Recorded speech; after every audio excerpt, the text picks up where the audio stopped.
So guys, what all concepts did we cover the other day? Dhriti wants to revise, guys. So yes, better Dhriti, what all concepts did we revise? Arey. Ananya has finally learned how to type. Good morning, Ananya.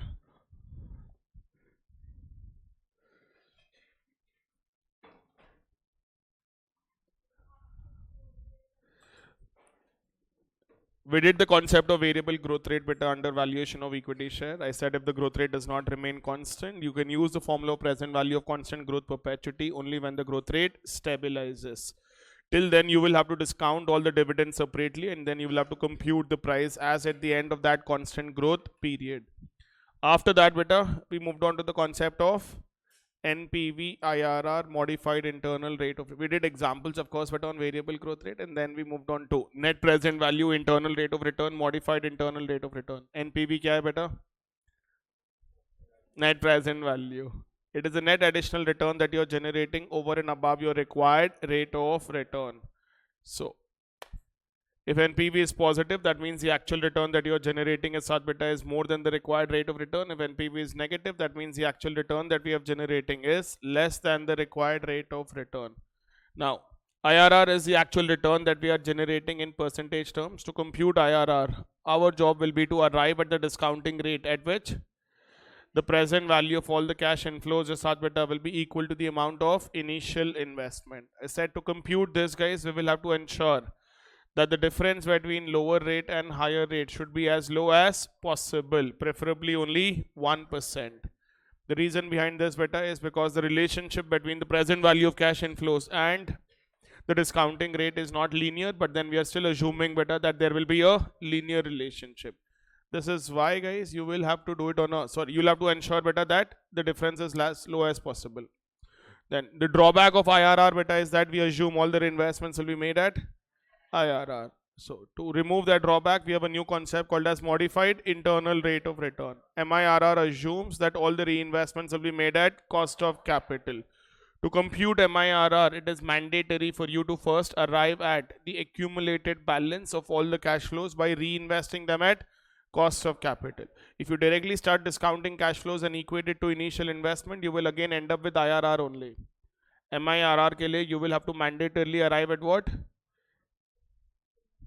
Krisha, सुन रही है तो कुछ? You will have to arrive at accumulated balance, guys. Once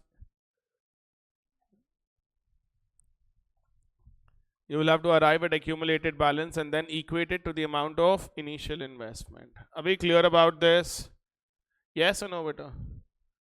Anything else that you've discussed yesterday? Now, if they ask us to compute reinvestment income, guys, reinvestment income is the income that you're generating on account of reinvestments. How will you arrive at that reinvestment income? Yes, if you do not reinvest, beta, what is your total accumulated balance? 1,30,000. After reinvesting the cash flows as such, beta, what is the total accumulated balance that we have? 1 lakh. If you reinvest at 11.816%, then the total accumulated balance that you will have beta is 1,56,313. The difference between that 1,56,313 and 1,30,000 becomes your reinvestment income. If at all you're reinvesting at 10% beta, then your reinvestment income will be 1,51,990 minus 1,30,000. That is 21,990. Are we clear about this? वो भी लिख लो बेटा एक बार. Make a note of that as well. Reinvestment income.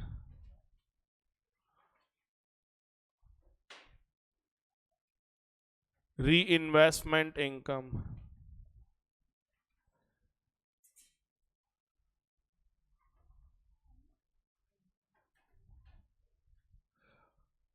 That down beta.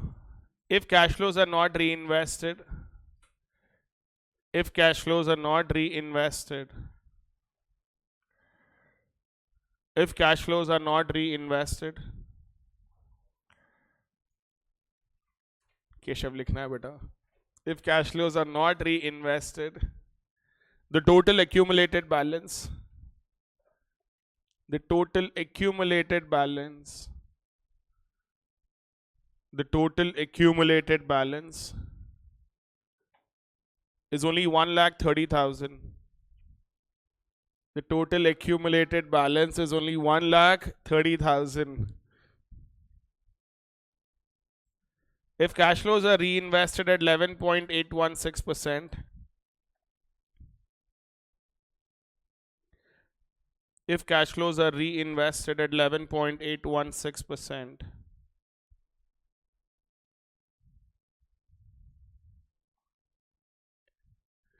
the total accumulated balance is the total accumulated balance is 1,56,313. 1,56,313. Therefore, income on account of reinvestments will be income on account of reinvestments will be income on account of reinvestments will be income on account of reinvestments will be 156,313 minus 1,30,000.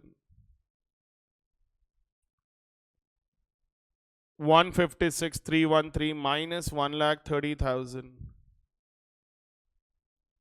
How much is that? 26,313. Next line. Similarly, if reinvestments are made at if reinvestments are made at 10%, the total accumulated balance is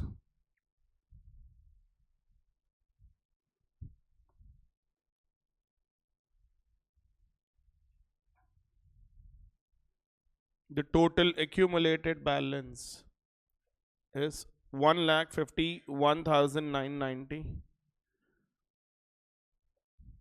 1,51,990. So reinvestment income will be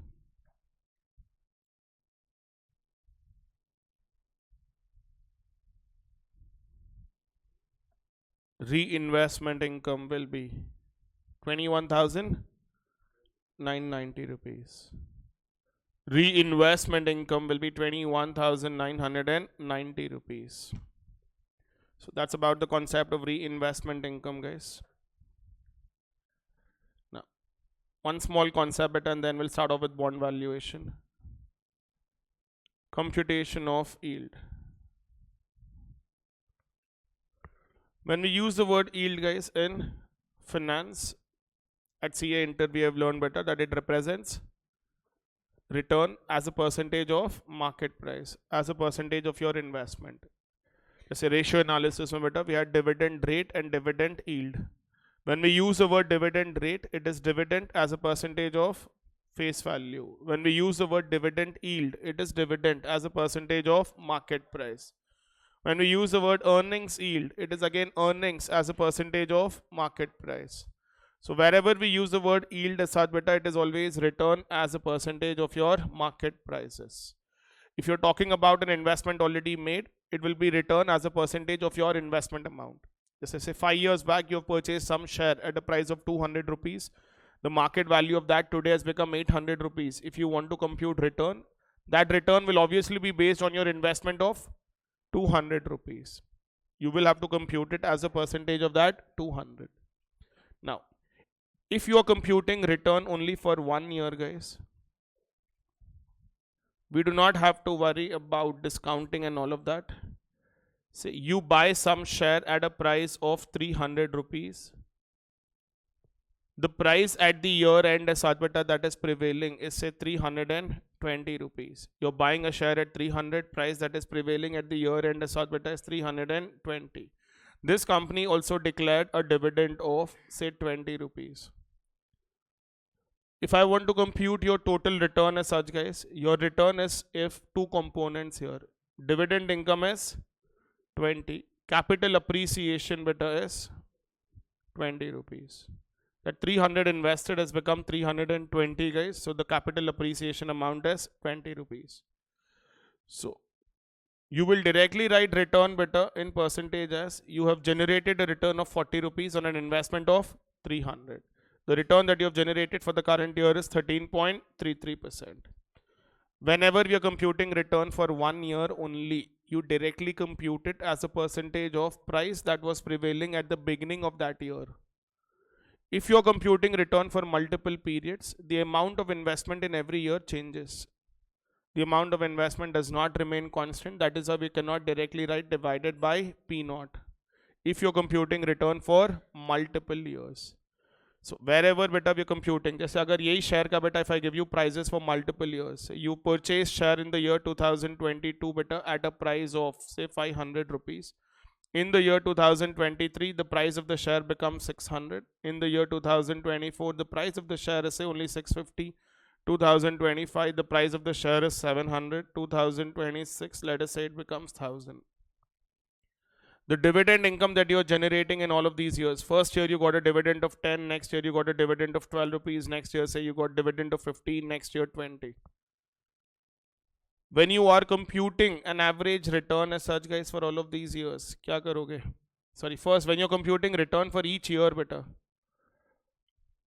When I'm computing return for the year 2023 beta, it should be as a percentage of your investment for that year at the beginning of that year was 500. So you are going to compute it as a percentage of that 500. You will write 10 rupees was your dividend income, capital appreciation is 100 rupees upon an investment of 500. So this will become 110 by 500 beta 22%. When I'm computing return for the year 2024, it should be as a percentage of 600. We should by default consider the impact of compounding. If you want to consider the impact of compounding, it should be as a percentage of the revised price. It cannot be as a percentage of 500. It does not make sense to compare return beta with 500 rupees. For that year, your investment is 600. You could have sold the share beta outside and realized 600. If you're reinvesting that amount elsewhere, won't you reinvest 600 rupees? Yes or no? That is why when you're computing your return for the year 2024, it should be as a percentage of 600. So यहाँ पे बेटा when I'm computing return, I will write 12 rupees plus 650 minus 600 divided by 600.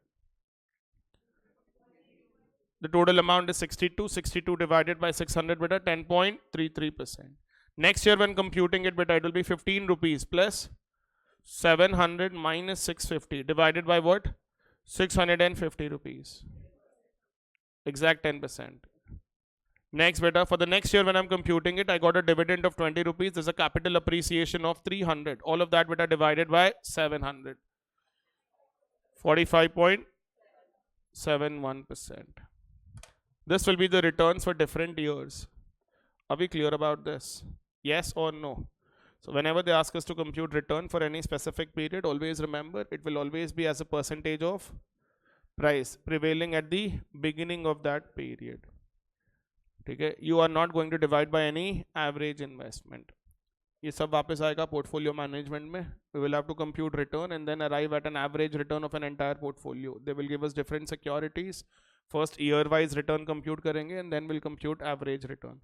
There we use arithmetic progression, but in real life we do not take a simple average of all the returns. We will have to take compounding impact. Are we clear about this part first? Now let me take another example guys in relation to bonds now. Say you have invested in a debenture whose price prevailing in the market beta was 970 rupees. Every year you're going to get an interest amount of let's say 120 rupees. The maturity of this bond as such beta is 5 years. And after 5 years you're going to get an amount of 1000 rupees. That is face value from the company, redemption value. Every year company is paying you 120 rupees. Total maturity period is 5 years. Redemption value is 1000. You've invested how much today? 970. If I ask you to compute what is the return that you are generating on this, Vansh, कैसे compute करेगा बेटा? मैं लिख के दूं जब तक मैं free बैठे सा हूँ. How will you compute return on this bond?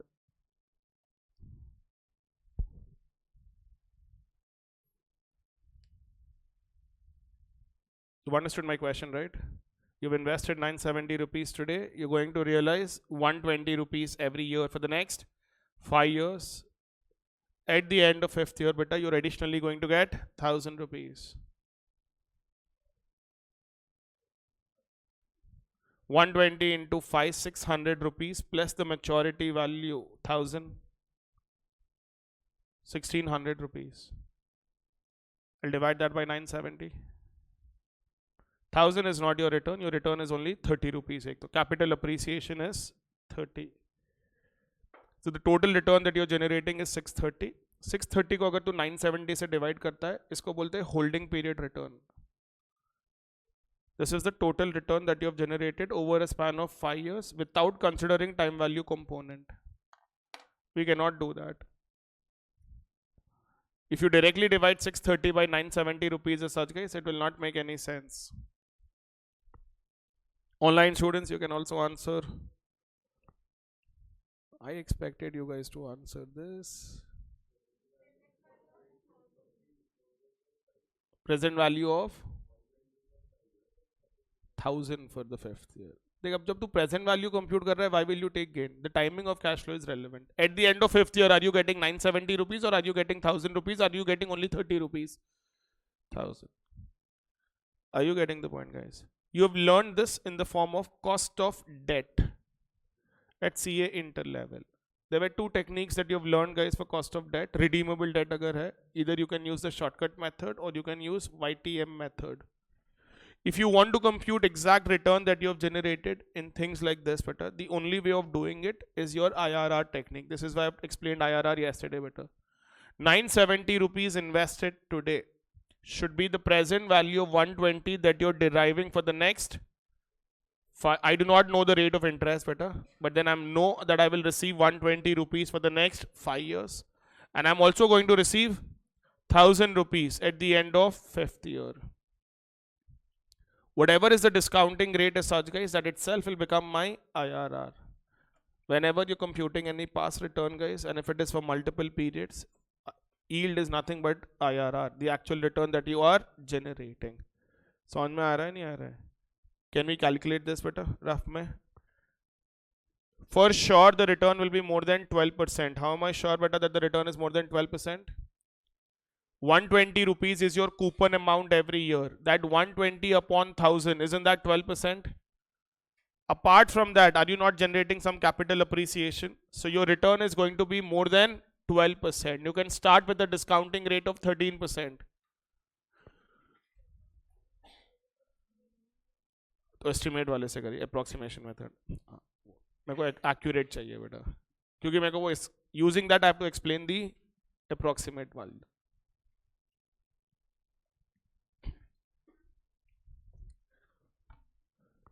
Discount all the cash flows beta at 13%. आ गया 13% पे प्रेजेंट वैल्यू कितना है? 964.83. Now you can consider at 12% beta and arrive at the present value.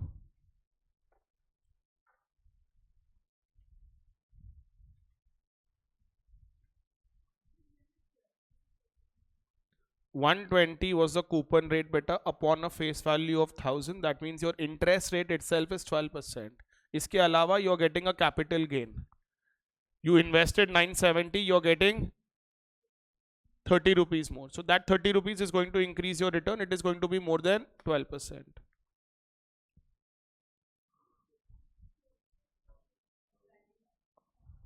Has to be. We will learn this also as a theorem. When you increase cash flows at 12%, also discount at 12%, you will come back to the same face value. But anyways, at R equals 13% beta, what is the present value that we got? 964.83. At R equals 12%, you will get present value beta as 1000 rupees. Check the calculations beta. Do not assume that we already know this. You got the calculation?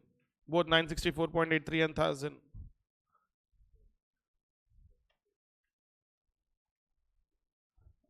These are the cash flows beta that we are going to receive every year. 120 rupees and 1000.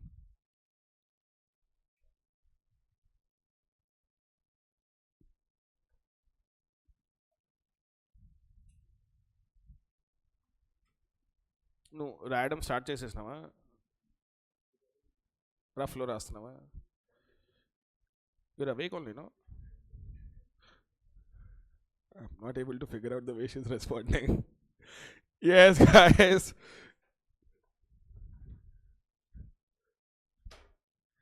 So, what will you do better after this is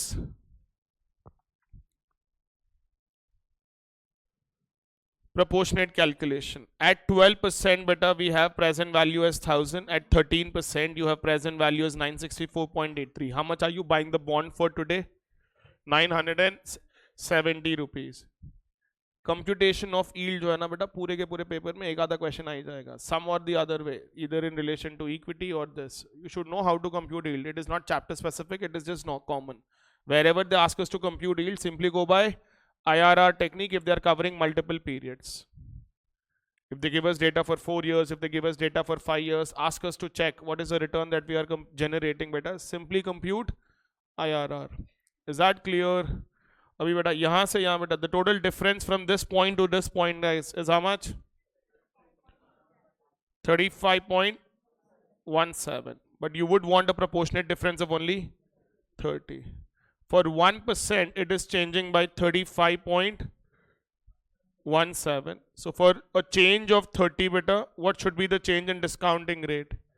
0.85. Therefore guys, your IRR here is 12.853%. You are generating a return of 12.853% if you buy the bond at 970 rupees and you get an income of 120 every year for the next 5 years and also get 1000 rupees at the end of 5th year. Alright guys, but we do know the drawback of this better. Very good. वो कभी लिखना नहीं है unless they ask for. ठीक है? No show off in the examination as such guys. Only the information that is asked for should be written. Otherwise, no. Now, this return of 12.853% as such guys will be effectively realized if and only if you are reinvesting all the cash flows at 12.853%. That may or may not happen. Are we clear about this part better? Now,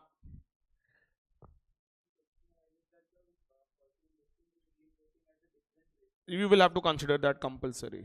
Pehle accumulated balance. Then if they give us guys that what is the rate at which cash flows are being reinvested, then you will have to go by the concept of MIRR. First compute accumulated balance, then directly compare that accumulated balance with the amount of investment that you have made today. Whatever be the reinvestment rate. Agar question mein bol raha that is reinvesting at 5%, first compound all the cash flows at 5%. And after that directly compare that with the amount of initial investment. Is that clear guys? Now, you are starting off with an investment of how much guys? 970 rupees. On this you want a return of 12.853%. This is exactly EIR. FR की भाषा में effective interest rate. This is what you do as such better to compute that effective interest rate first. So you will have to add return at the rate of 12.853% as such better. How much will that be? I want all the values better because based on this only we will have to arrive at the shortcut method answer. 120 bus better. Minus what is the cash flow that we are realizing at the end of first year guys? What will be the balance at the end? 974.67. The value of the bond will gradually increase to 974.67 at the end of first year. It will not remain at 970. Practical beta, slowly as the maturity period reduces, the value of the bond will keep increasing and reach an amount of 1000. Last mein, are you not supposed to get 1000 rupees? Yes or no? 974.67 in the second year, on that a return of 12.853%. 120 rupees repayment, balance outstanding is 979.4. 979.94 पे बेटा 12.853% is 126 point 120 बेटा, how much will that be? 985.9 985.9 beta, another 12.853% on that.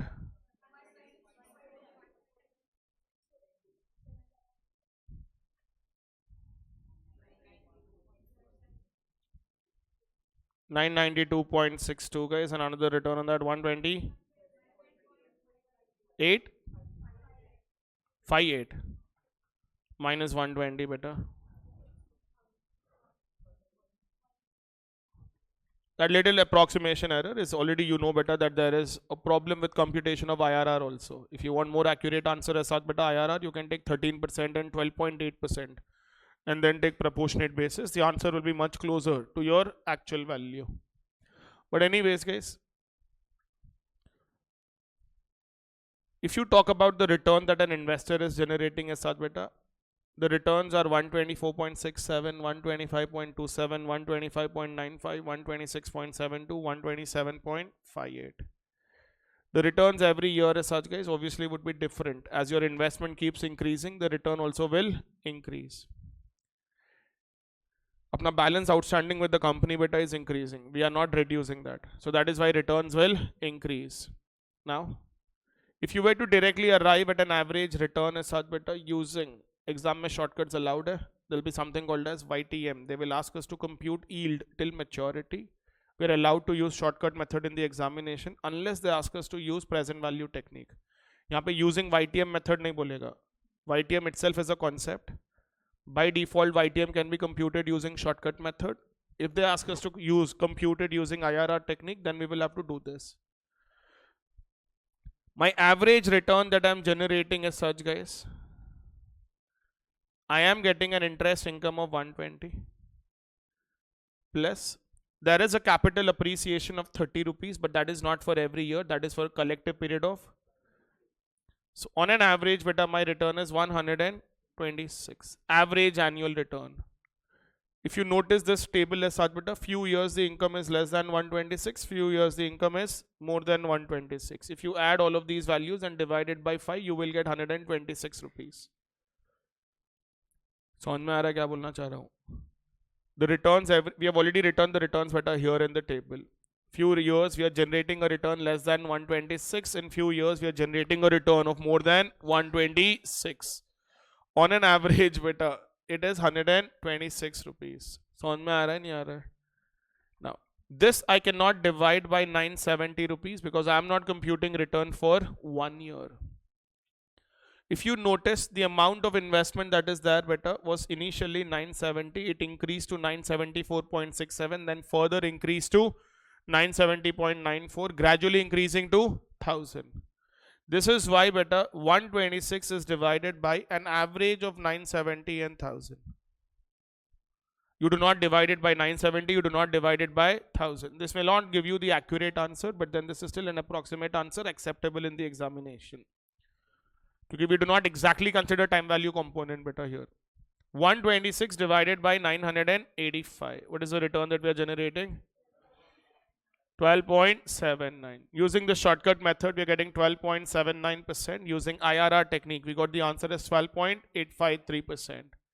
You can use shortcut method guys as long as the capital gain component is very less.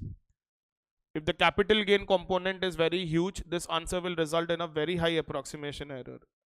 Imagine that you're buying the bond at 600 rupees today and you're going to get 1000 rupees from the sale of bond at the end of maturity period. Wouldn't the capital gain component be very high?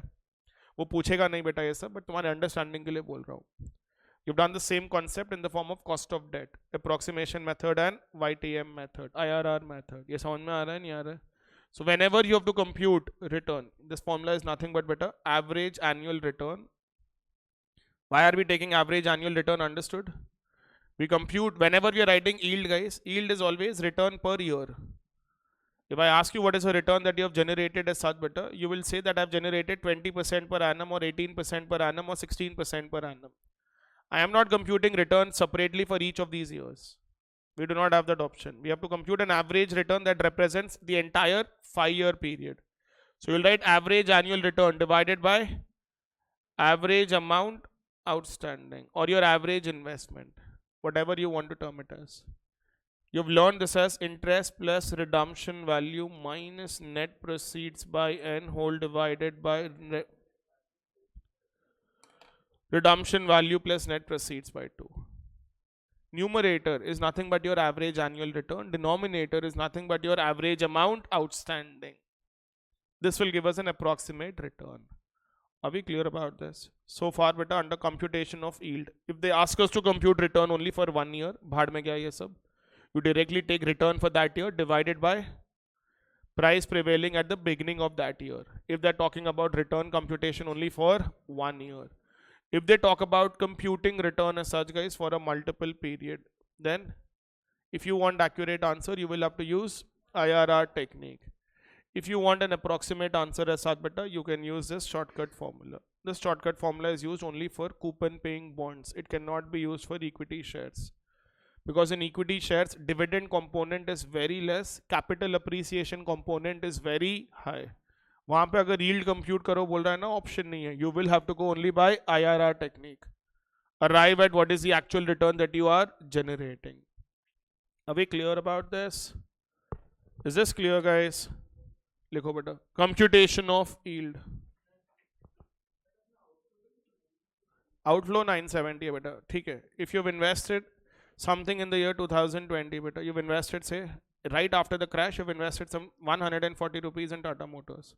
By the end of the year as such beta, let us say that the price of the share was 300 rupees. You've generated a return of how much? 160 upon 140, say roughly about 112 113%. ठीक है. Next year beta 300 has become say 350. You cannot divide 50 rupees by 140.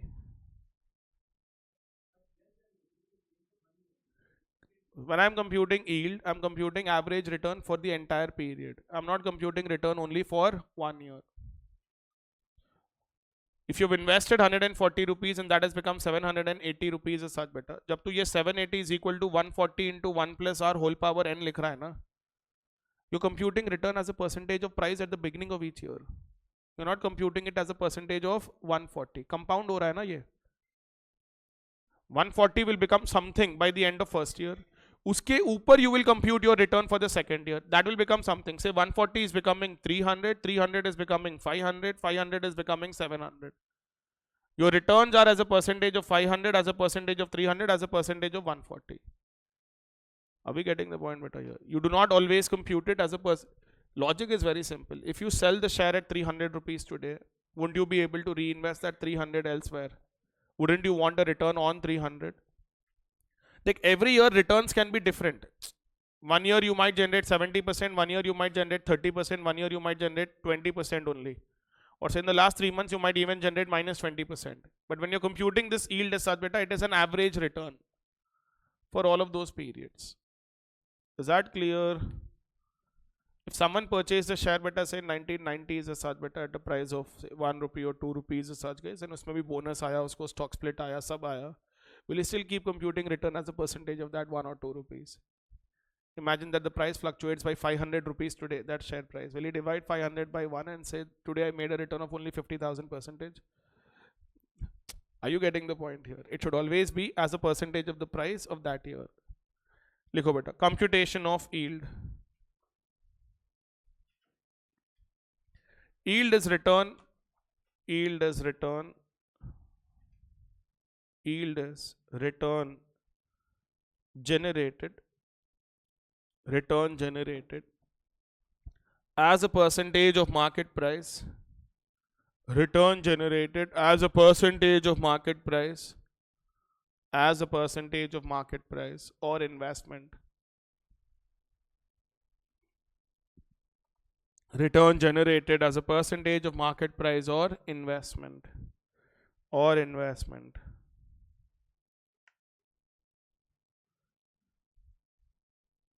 Return can be in the form of return can be in the form of return can be in the form of regular income like dividend or interest. Regular income like dividend or interest. Dividend or interest. And capital appreciation. Regular income like interest or dividend and capital appreciation. Capital appreciation. Next line. If return is to be computed only for a period of 1 year,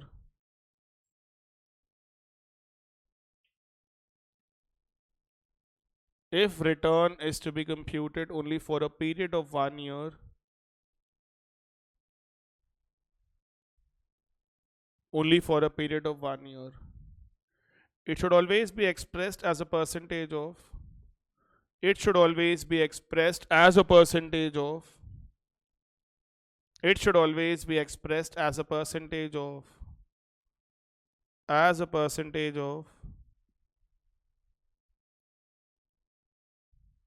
price prevailing at the beginning of the period.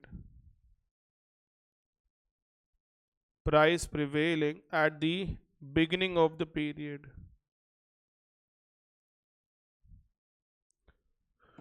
Beginning of the period. Example.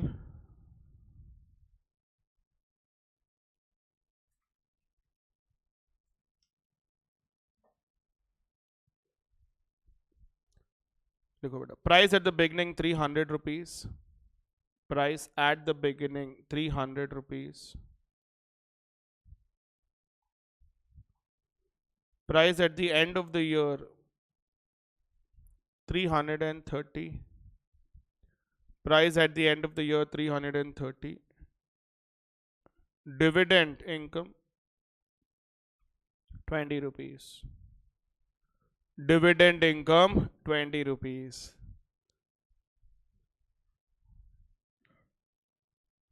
Your capital appreciation. Keshav तो झूल रहा क्या बेटा बैठे बैठे? Capital appreciation is 30 rupees. Total return beta will be how much? 20 plus 30, that is 50 rupees. Your return in percentage beta will be 50 upon 300, 16.67%. Return in percentage is going to be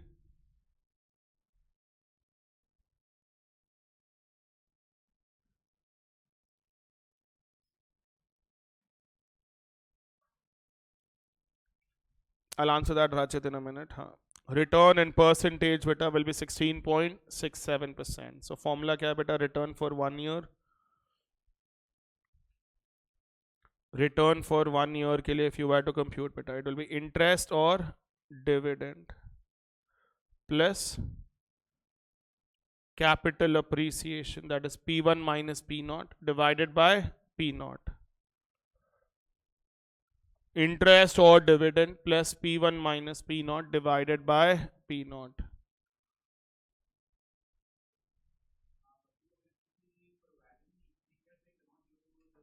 ये वो shortcut is only for multiple periods, not for 1 year.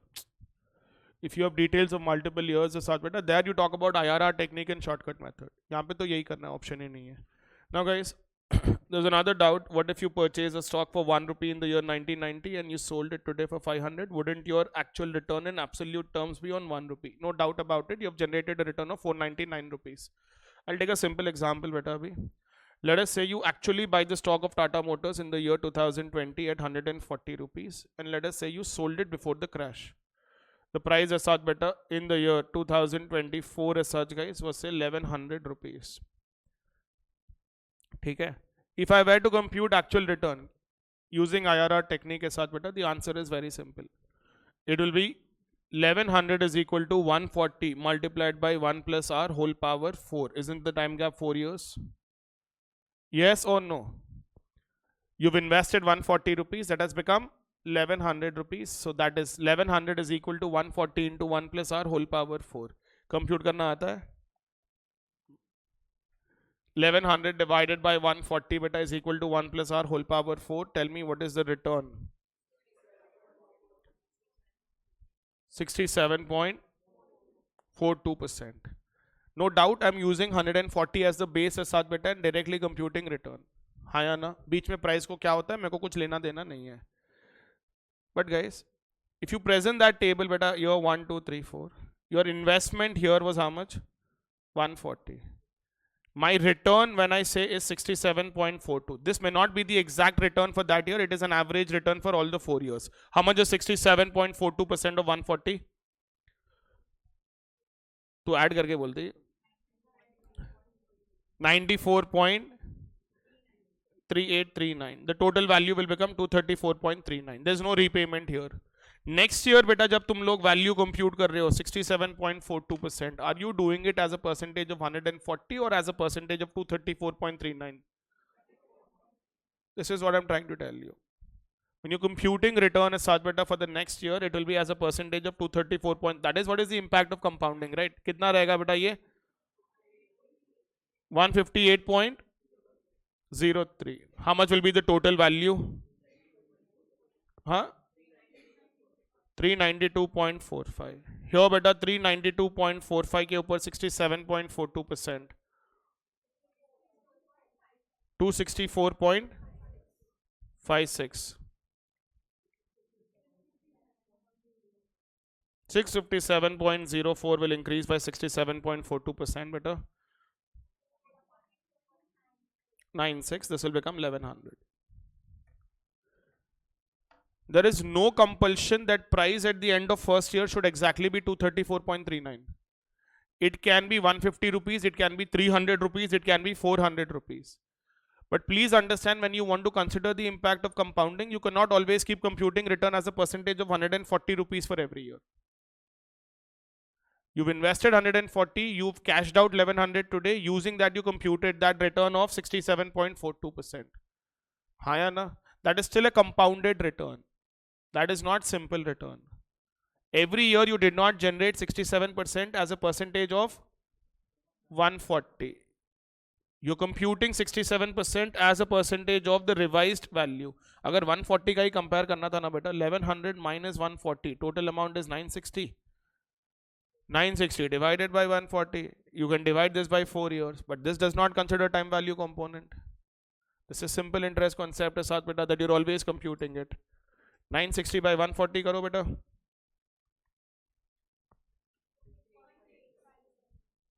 That is 685%. ठीक है? Divided by 4 years. 171.4% is your return per annum on a simple interest basis. But this 171.4% will not be computed beta as a percentage of your revised investment every year. It will only be computed as a percentage of 140, which does not make any sense in the practice. No one will ever express this. When companies declare beta that their CAGR is 30%, when their CAGR is 25%, it is as a percentage of revised values. Rachit, I hope that's clear beta. So when you compute, ये समझ में आया guys? उनका doubt क्या था पहले वो समझ में आया? They're like, why should we take revised investment into consideration for computation of return? Why not always take original investment? If you always take original investment into consideration, you're computing simple interest के basis पे returns. You are not computing it on the basis of compound interest. You would want to do it on the basis of compounding impact. And बीच में अगर price fluctuate हो रहा है, we are not bothered about that. अभी जैसे ये debenture का example guys. Do you really think that the market price should only be equal to 974.67? बीच में if there are monetary policy decisions and there are changes in interest rates as such guys, don't you think values can fluctuate? Undoubtedly, yes. But this is how we are computing our return. Is that clear? Now, what was the last thing that we wrote better? Formula for return for 1 year. ये था ना? हाँ. Now write down guys. Next.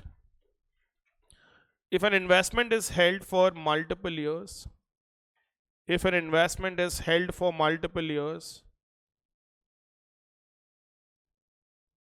if an investment is held for multiple years,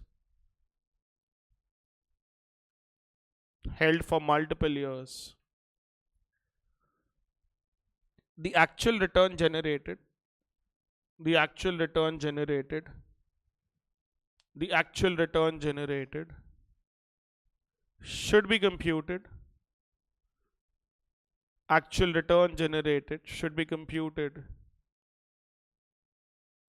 क्या pen नहीं है वंश? कोई दो ना यार उसको एक पेन. सौरभ एक्स्ट्रा पेन होगा ना? कौशिक 101% 10 पेन्स. कैलकुलेटर ही दो ला रहा बोले तो. Yes guys, the actual return generated should be computed using IRR concept. Should be computed using IRR concept. Example. Example. Debenture is purchased for 970. Debenture is purchased for 970 rupees. Debenture is purchased for 970 rupees. 970 rupees. Annual interest income is 120. Annual interest income is 120.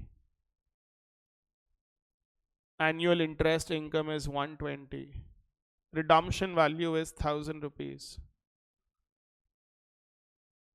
Redemption value is 1000 rupees.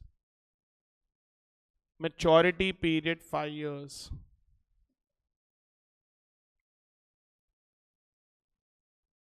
Maturity period 5 years.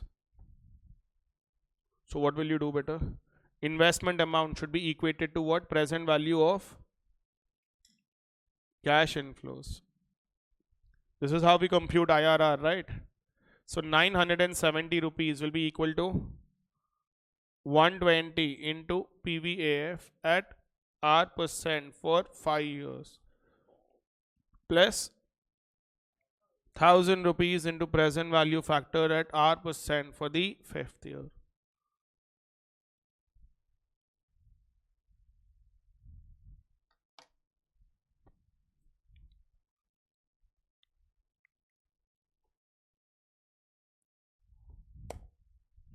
लिख लिया ये.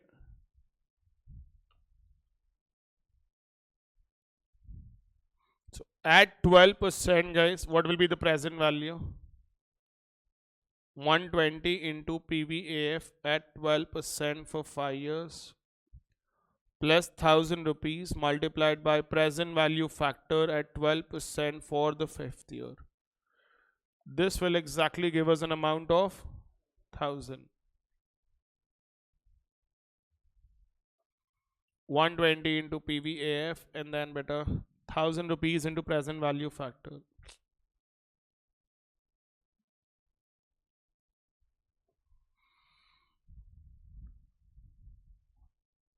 At 13%, present value better was 120 into PVAF at 13% for 5 years plus 1000 into present value factor at 13% better for the 5th year.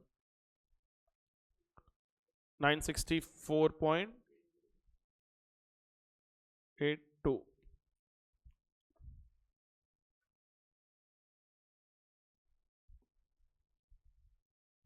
वो middle रो के दो lights on कर देना. वो 964.83.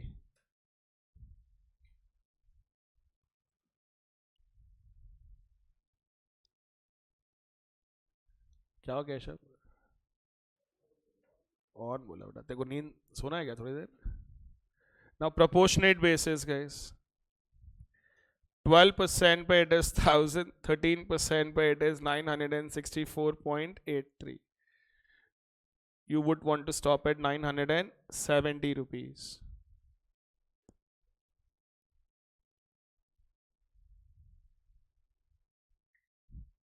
Total difference is 35.17. From here to here, the difference is 30.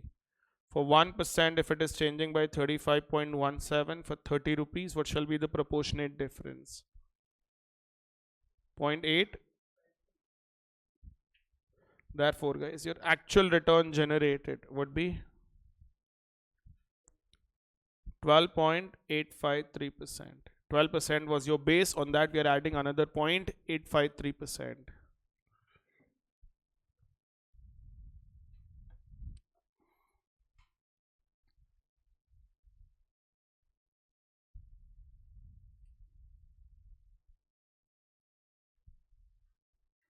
%853% beta is your actual return. क्या हुआ साईराम, क्या doubt है?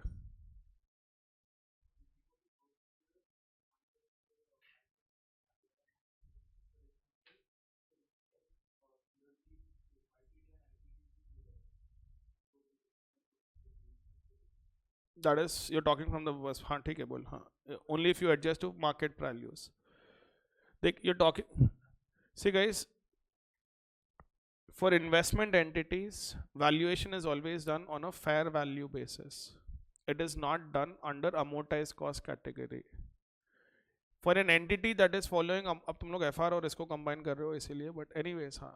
For an entity that is following amortized cost category, they will never be bothered about fluctuations in the prevailing market price. Even if the price at the end of the year is 990 rupees, they will still record the investment at whatever we call 974 जो भी अपन को आने वाला है. That is under amortized cost. जो fair value पे record करता है बेटा, they will have to adjust it to the prevailing market prices. This is where you will talk about yield till date. Current year का कितना है? When you're reporting instruments on a fair value basis. We are not doing that. If you hold it till the end of the maturity, whenever you talk about yield till the current date and all of that is such better concepts, it is only when you are reporting instruments on a fair value basis. If you're not reporting instruments on a fair value basis, why will you talk about what is the return? Because your return is going to remain constant. That is not going to change. JP Morgan में करा रहे. So actual return beta is 12.853%. Any doubt in this, guys? Write down better. Next line. The actual return can also be computed. Actual return can also be computed.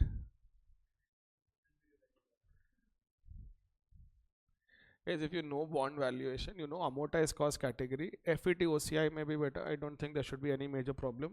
FETPL is nowhere related to this anyways, as such better. That should be done only on a fair value basis. So FET OCI में बेटा you talk about the concept of EIR. So back to this, guys.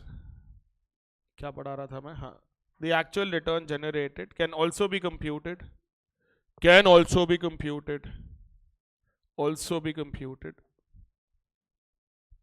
Using the shortcut method.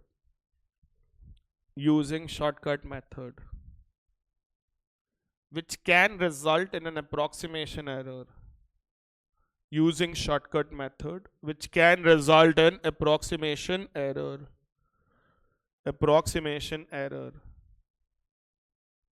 Which can result in approximation error. For that you will have to write this entire table better now. Please copy. नहीं ये भी नहीं है. कहाँ गया रे वो? Yeah, copy this entire table, guys.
Are we all done with this?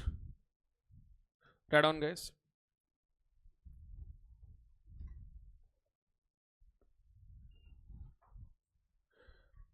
The average annual return generated. The average annual return generated. Average annual return generated.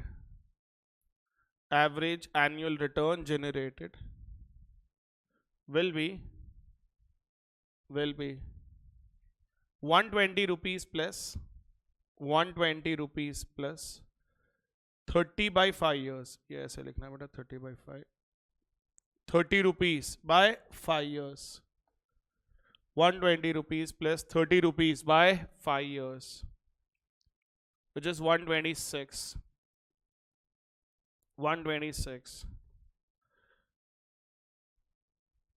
The amount of investment,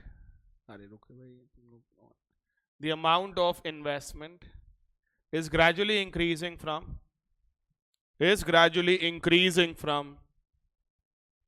the amount of investment is gradually increasing from 970 rupees to 1000 rupees, 970 rupees to 1000 rupees over a period of 5 years. 970 rupees to 1000 rupees over a period of 5 years. Over a period of 5 years. Therefore, average return will be average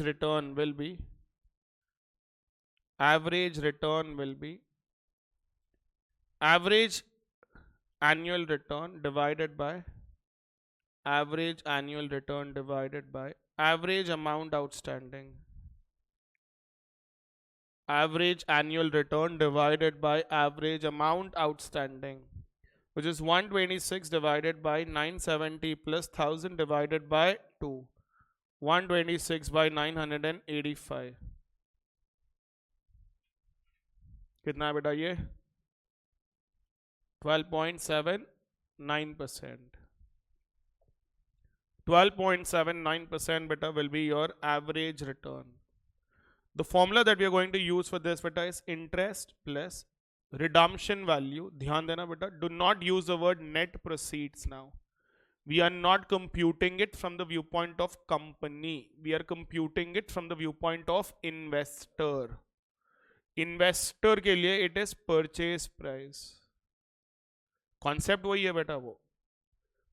CA Inter, you have computed cost of debt from the viewpoint of company. What I'm computing here beta is return from the viewpoint of investor. So you replace the word net proceeds with purchase price. You will write interest plus RV minus purchase price by N whole divided by RV plus purchase price by 2. Are we clear about this? Yes or no? Make a note guys of this as well.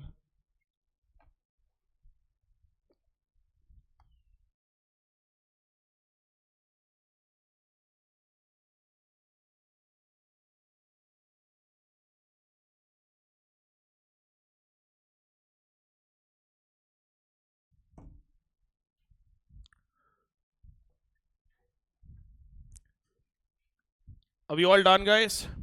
Next page beta. We're starting the first chapter guys now.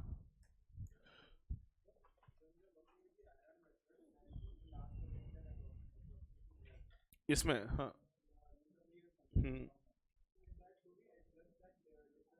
In the last year. Last interest.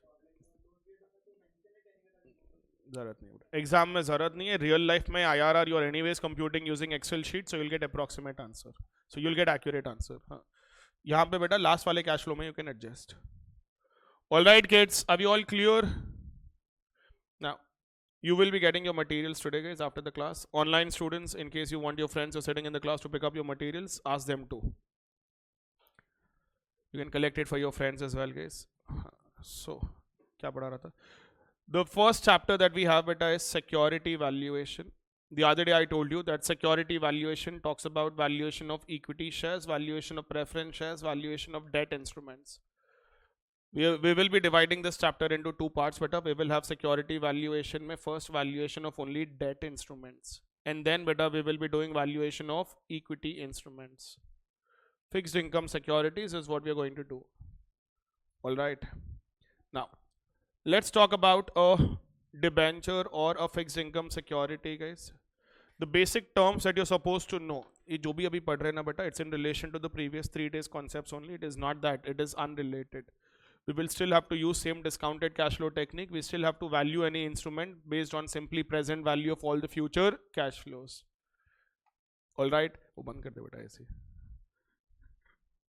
और 2 minute रुकाना. So every debt instrument as such, guys, will have something called as a face value. There will be a coupon rate unless it's a money market instrument or it is a zero coupon bond. What do you understand by money market instrument? ये हाँ बोलते जा रही है. Yes बेटा Vedika, you said for zero coupon bond. A money market instrument, guys, has a maturity of less than 1 year. Short-term debt instrument is called as a money market instrument. Because it is short-term in nature, why the hell will company pay coupon? Why extra administrative burden as such, guys, there? Instead, you directly issue the bond or the instrument as such, but at a lesser price and redeem it at face value. The difference is automatically the return of the investor. Just say if I'm issuing a 6-month security but a commercial paper, what we term it as, if I'm issuing a commercial paper with a 6 months maturity, let us say the face value is 1,000 rupees. We will not specify any coupon rate there. I'll directly issue the commercial paper, say at a price of 975 rupees or 974 rupees and redeem it at 1,000 rupees. That difference is automatically your return for that period. Is that clear? So there will be coupon rate. Then beta there will be maturity period and the issue price, or let us say beta purchase price. We all know, guys, that coupon rate is always computed as a percentage of face value. All right. In order to value any security, guys, what are the two variables that we need? Required rate of return and cash flows. The two variables that we need in order to value any security beta are cash flows, and then there are required rate of return. What do you think will be cash flows in respect of a debt security, guys? If at all there is annual interest payment as such, guys, this annual interest payment is always coupon rate multiplied by your face value. Do not forget that. So you will have annual interest payments, guys, and plus there can be what? Redemption value. And the other thing that we need as such, guys, in relation to a debt instrument is required rate of return. Your required rate of return, guys, will be given in the question, but then we already know better. Required rate of return is always based on risk involved in the security. So if at all you're investing in any security as such, beta, you will first check the credit rating of that company and accordingly decide as such, guys, as to what should be the return that you should be expecting. Not compulsory, beta, that every AAA rated company or every AA rated company should have the exact same return. जो अपन देखे थे बेटा first class में, it was an average AA return, it was an average AAA return. Among those AA companies also as such, beta, there can be few companies with better corporate governance as such, guys. Obviously they will fetch a premium in the market, they will have a little lower return. समझ में आ रहा है नहीं आ रहा है? So they will, depending on the product line also, guys. So required rate of return, guys, is based on risk.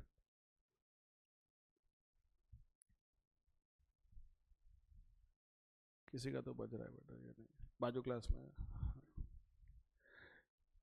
So when it comes to valuation as such, guys, we have different types of bonds, different types of instruments. First, if it's a coupon paying bond and they ask us to arrive at the value of a coupon paying bond, what will you write, beta? Abhi beta, I do not give you that 970 rupees. You remember the example? 120 rupees is your annual coupon amount as such, beta. Redemption value is 1,000 rupees. I'm not telling you what is the prevailing market price. I'm telling you that your required rate of return is, say, 13%. If your required rate of return is 13%, what is the value that you're going to place on that bond? you discount all the future cash flows directly at a rate of 13%. जो तुम लोग अभी लिखे थे 964.83. That will be the value that you're going to place on the bond. You will be willing to buy that bond for an amount of 964.83 rupees. So it is directly beta your interest amount multiplied by present value annuity factor at R% for n periods plus whatever is your redemption value multiplied by your present value factor at R% for n periods. Are you all following? Yes, this is directly related to what we have learned earlier, beta. You're simply supposed to take the present value of future cash flows. अब वो भी बंद कर दो बेटा. So coupon paying bond के लिए guys, it's always this. Any doubt in this? What if it is a zero coupon bond? R% given in the question, face value given in the question, guys. Everything will be given. Our job will only be to compute present value of all of those cash flows. There'll be two types of questions. Either you give me market price, ask me to compute what is the return that I will generate if I buy that bond at the prevailing market price, or you tell me what is the required rate of return and I will tell you what is the price that you should be paying for it. Price and value are two different things. When I say price, it is the prevailing market amount. When you say value, beta, it is a value that you are placing as an investor on an instrument that may not match with the prevailing market price. Hi, na, guys. So if it's a zero coupon bond, what is a zero coupon bond? There will be no annual interest payments. Such bonds, beta, are issued at discount and redeemed at par value usually. So when you're issuing a bond at discount value and redeeming it at par value, what is the only cash flow as an investor you will be generating? The only cash flow beta is redemption value. So what do you think, guys, will be the value of a zero coupon bond?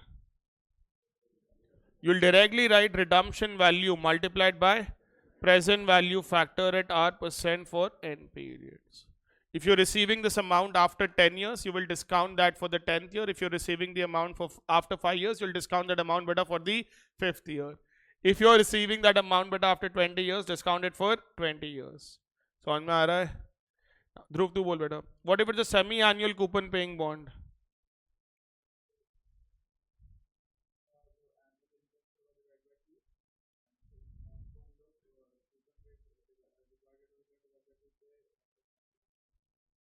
You will have to discount semi-annual cash flows now. You cannot directly discount annual cash flows. Present value beta will be semi-annual coupon amount. Whatever is your semi-annual coupon payment, that multiplied by present value annuity factor at R by 2%. The discounting rate also beta should be reduced. If it is 10% per annum, discounting rate will become 5% for 6 months.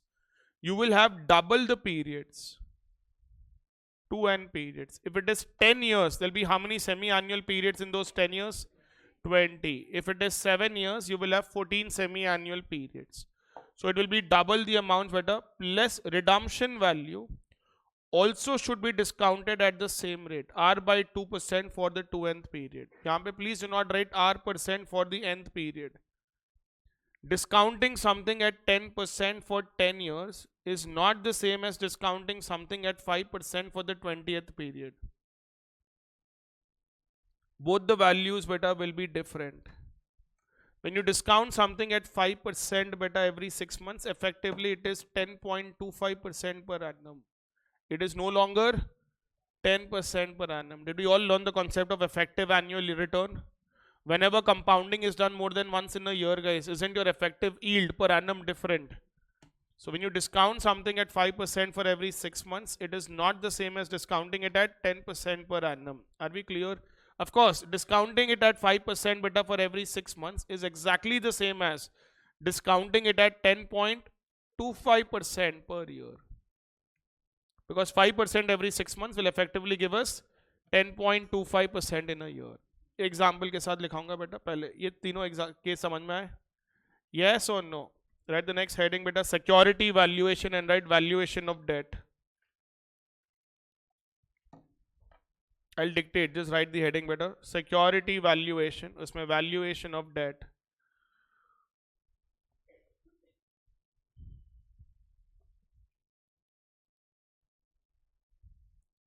The value of any security, the value of any security, the value of any security is simply the present value of, simply the present value of, is simply the present value of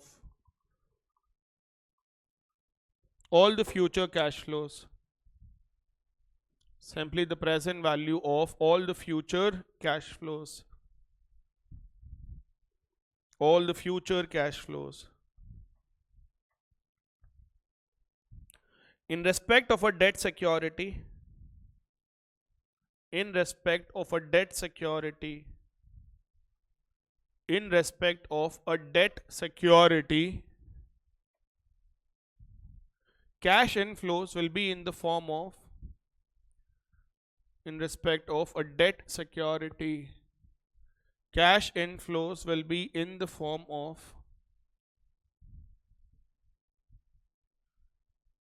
coupon payments, coupon payments, coupon payments, and redemption value, coupon payments and redemption value,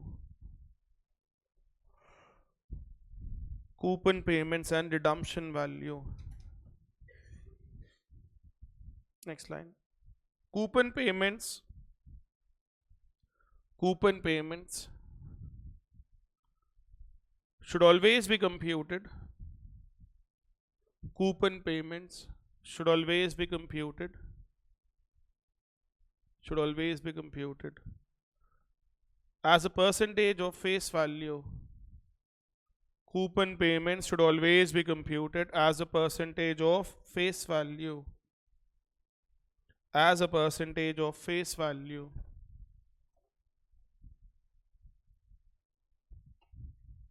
Next. The required rate of return, the required rate of return, required rate of return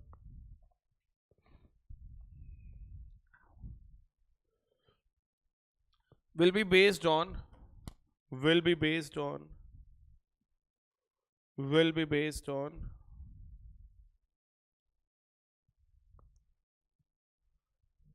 the risk involved in the security, risk involved in the security,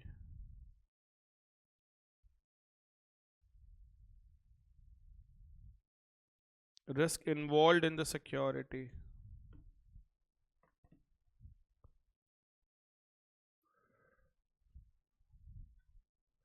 Write this better.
लिख लिया guys वो. Now write down valuation of a coupon paying bond first, या फिर value of a coupon paying bond, value of a coupon paying bond, coupon paying bond. You can write this. Value equals interest amount into PVAF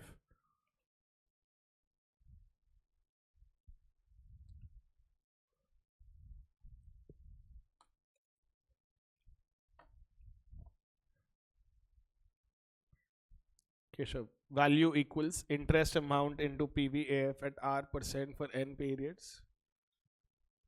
plus redemption value into present value factor at R% for n periods. वो नीचे का लिखना मत. We'll write example for each case.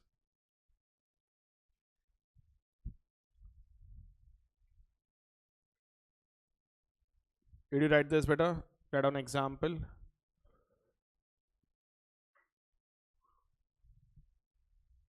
Example. 9% debenture. 9% debenture. Face value 1000. 9% debenture. Face value 1000. Maturity period. Maturity period 6 years.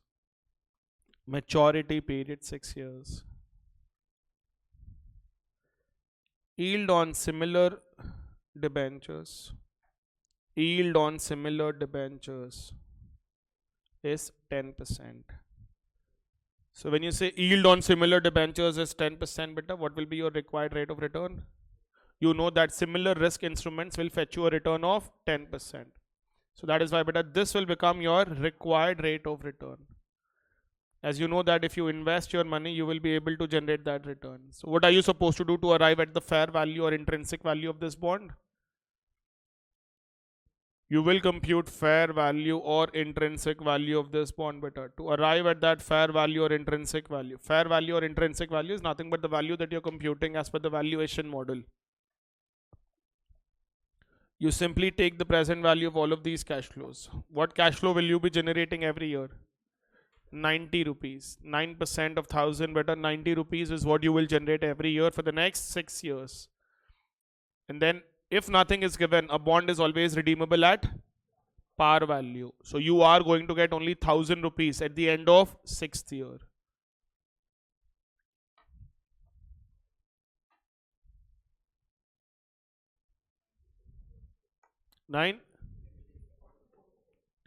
90 rupees multiplied by present value annuity factor at 10% beta for 6 years plus 1000 rupees multiplied by present value factor at 10% for the 6th year. 900.4.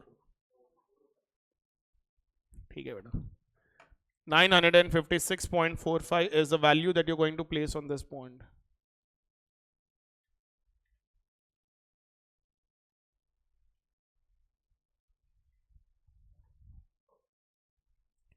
This is the first case, beta, where it's a coupon paying bond. Second one, guys. Zero coupon bond. Deep discount bond or a zero coupon bond.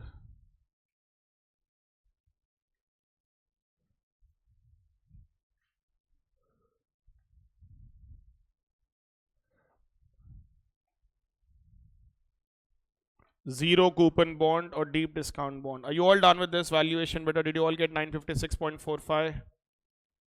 Next. A zero coupon bond. A zero coupon bond. A zero coupon bond does not pay any interest every year. Zero coupon bond has no interest payments every year. Has no interest payment every year. Has no interest payments every year.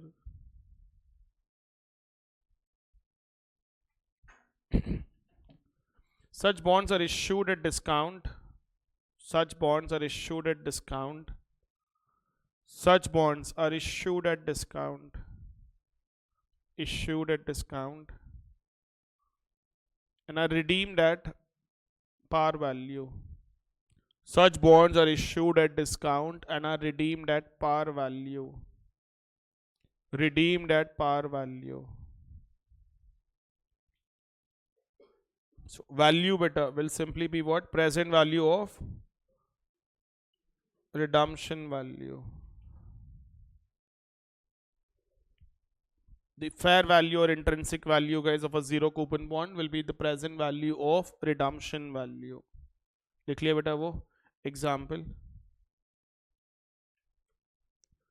10-year zero coupon bond. 10-year zero coupon bond with the face value of 10,000. 10 years zero coupon bond with a face value of 10,000 rupees, issued at 6,000. Sorry, 4,000. Required rate of return is 10%. Required rate of return is 10%.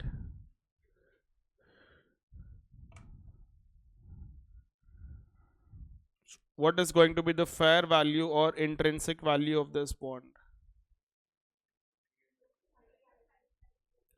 You will have to ignore the prevailing market price. You will have to directly discount the redemption value that you're receiving from this bond. You are going to receive an amount of 10,000 rupees. That amount you will discount at 10% for the 10th year. 3855.43 is the present fair value of the bond, guys. You will be willing to pay an amount of 3,855 rupees. Correct, beta Nakul? 3,855 rupees, beta, will be the fair value of this bond.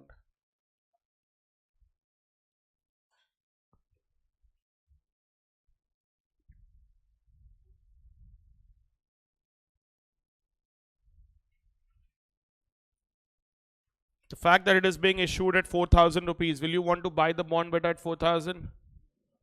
You will be willing to purchase this bond only if it is trading at an amount equal to or lesser than 3,855 rupees. That's the maximum that you will be willing to pay for this bond. If you want a return of 10%.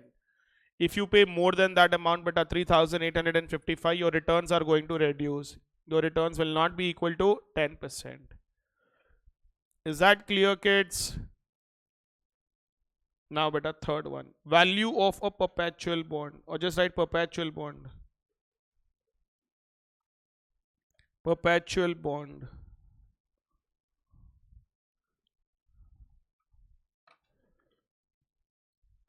So when you say perpetual bond as such, guys, the bond will not have any maturity period as such, beta. How are we supposed to value a perpetual bond? I told you that there are two types of cash flows that you get from a bond beta. You will have annual interest payments, and then you will have redemption value. Because it is a perpetual bond as such, guys, there is no maturity period, guys. Basically, these bonds are repaid as such beta only when the company liquidates. There's no maturity period, so there will be no redemption value. So the value of this bond beta will be simply be equal to present value of all coupon payments for an indefinite period. Hi Anna. Present value of all coupon payments. Will the coupon payment remain constant? So can I consider this to be a present value of constant perpetuity? How do you compute the present value of a constant perpetuity, beta? Cash flow by R%. So this becomes, beta, your interest amount divided by required rate of return. This is how you will be arriving at the value of a perpetual bond. You'll simply write interest amount into 1 minus tax rate. Ye sab nahi aata hai. Remember, you're computing values of a bond. While computing value, you will not deduct taxes.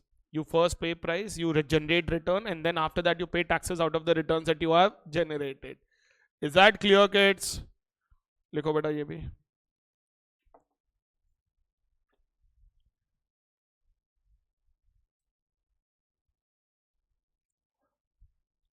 Perpetual bond.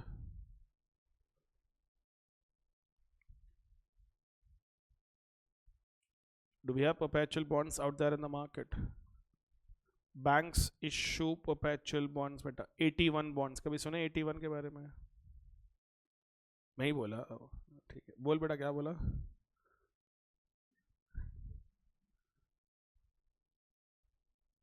बोलूंगा वापस. You remember 81 bonds.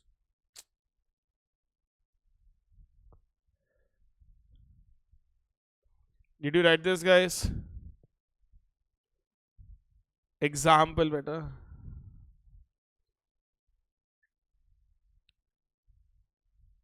$13% debenture of rupees 100 each, perpetual bond, required rate of return 14%. You have a 13% debenture of 100 rupees each, beta. It's a perpetual bond. The required rate of return is 14%. Because the coupon rate is 13%, guys, what will be your annual cash flow without smiling, Saurabh? इसके बारे में सोच रहा है यार तू लिखते लिखते.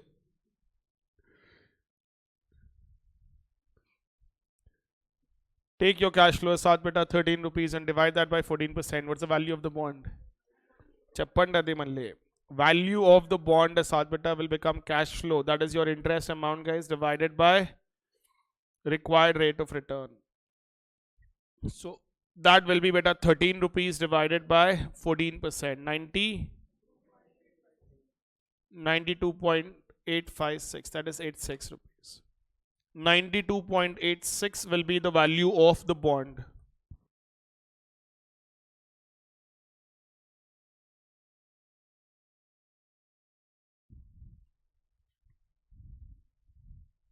आ गया बेटा ये. Next, guys, fourth case. Semi-annual coupon. Semi-annual coupon.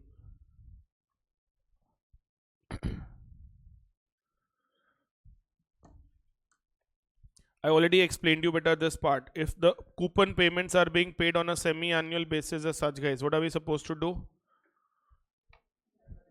The cash flows should be discounted for the respective half-yearly periods. Yes or no, guys? Even the redemption value as such beta should be based on a discounting rate applicable as such beta for that half-yearly period. Always remember, discounting rate should match with the timing of cash flow. If cash flows are for every 6 months, discounting rate should also be for a 6 months period. If cash flows are per quarter, discounting rate also beta should be for a quarter. Is that clear? That on, guys. If the cash flows arise on a half yearly basis,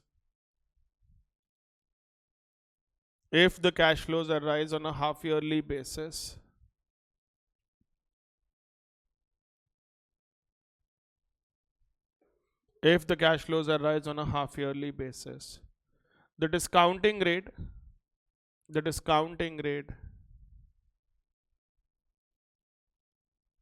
should also be on a half-yearly compounding basis. The discounting rate should also be on a half-yearly compounding basis.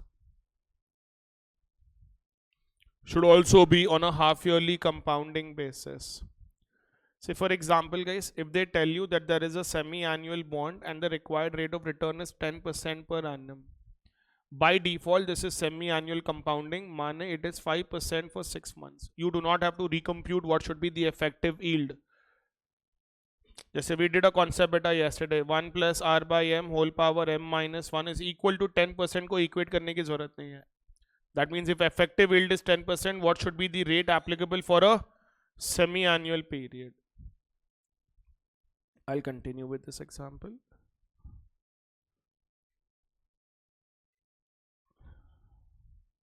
How much is square root of 1.1 beta? 1.048. R by 2 will be 0.0488. That is 4.88%. You should not do this. You should directly divide 10% by 2.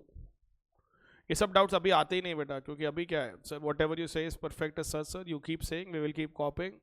All of these doubts come बेटा when we start studying later, after 1 year, after 2 years बेटा, जब भी अपना exam है, और after 1 month. हाँ, सो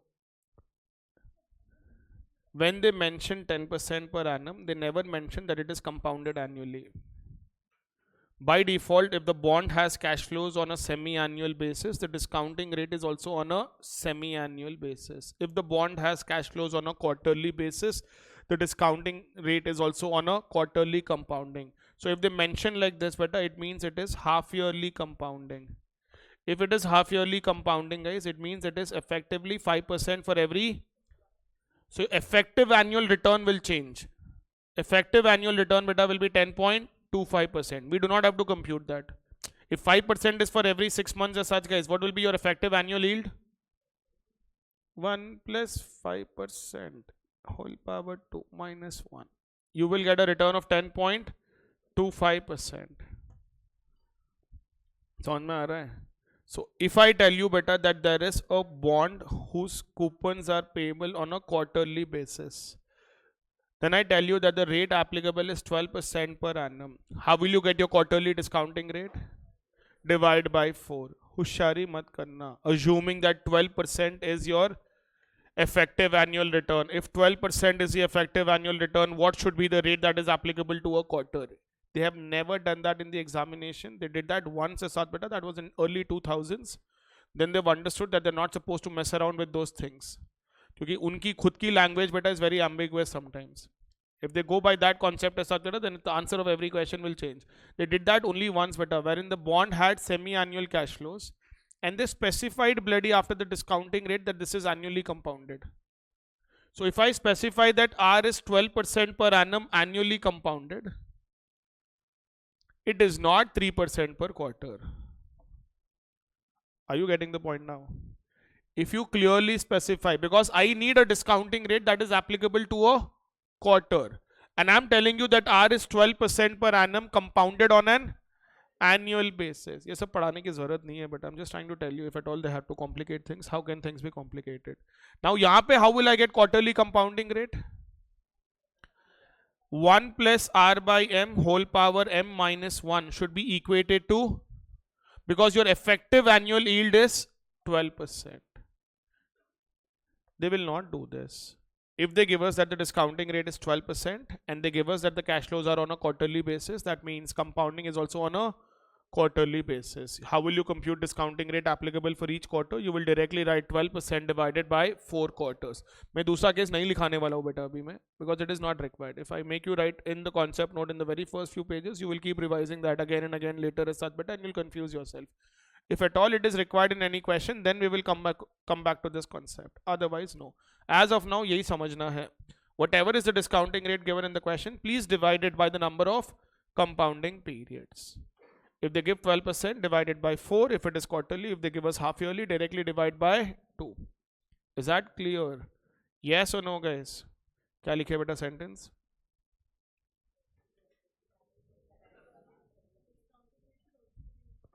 Discounting rate should also be on a half yearly basis. Right on. By default,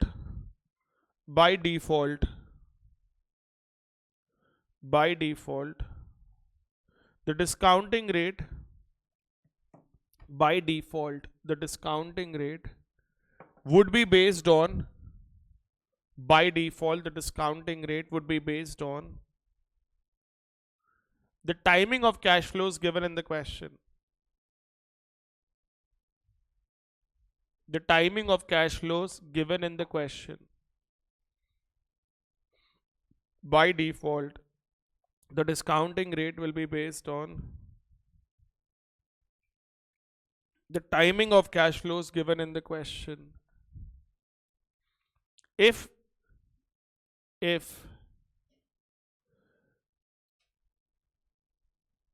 cash flows are on a quarterly basis, if the cash flows are on a quarterly basis, if the cash flows are on a quarterly basis, required return should be divided by 4. Required return should be divided by 4. Required return should be divided by 4. Should be divided by 4 to arrive at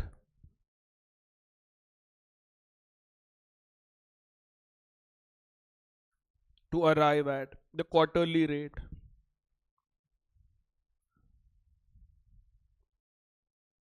To arrive at the quarterly rate. Next. For a semi-annual coupon bond,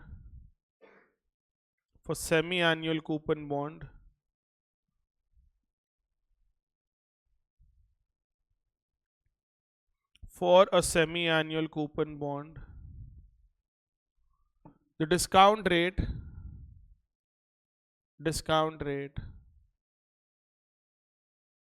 should be directly divided by 2. Should be directly divided by 2. Should be directly divided by 2. समझ में आया नहीं आया बेटा ये? What I'm trying to tell you is please do not assume that to be your effective annual rate and recompute what should be the discounting rate. We cannot ever do that. Is that clear? Look beta. Value equals fair value or intrinsic value equals fair value or intrinsic value equals, you should take semi-annual coupon multiplied by present value annuity factor at R by 2% for 2n periods. Semi-annual coupon into PVAF at R by 2% for 2n periods.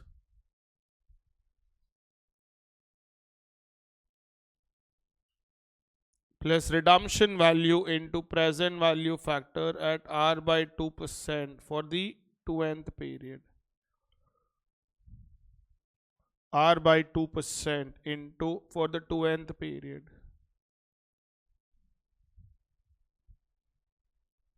Example, 10% debenture of 100 rupees, 10% debenture of 100 rupees, coupon payable semi-annually, coupon payable semi-annually, maturity 4 years, required return 12%, required return 12%.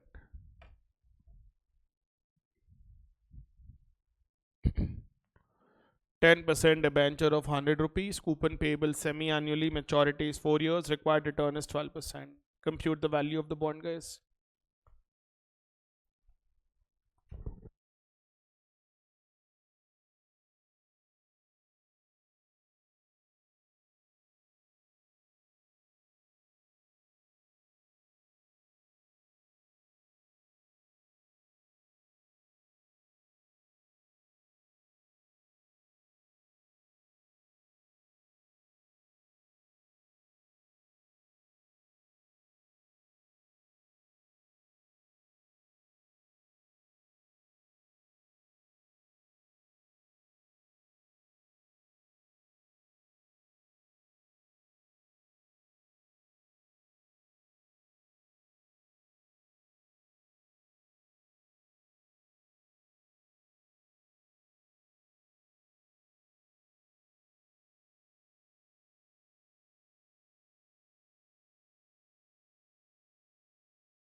Alright guys, what is the answer that you got, beta Nakul?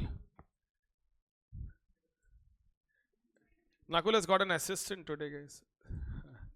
Snigdha is calculating, Nakul is copying.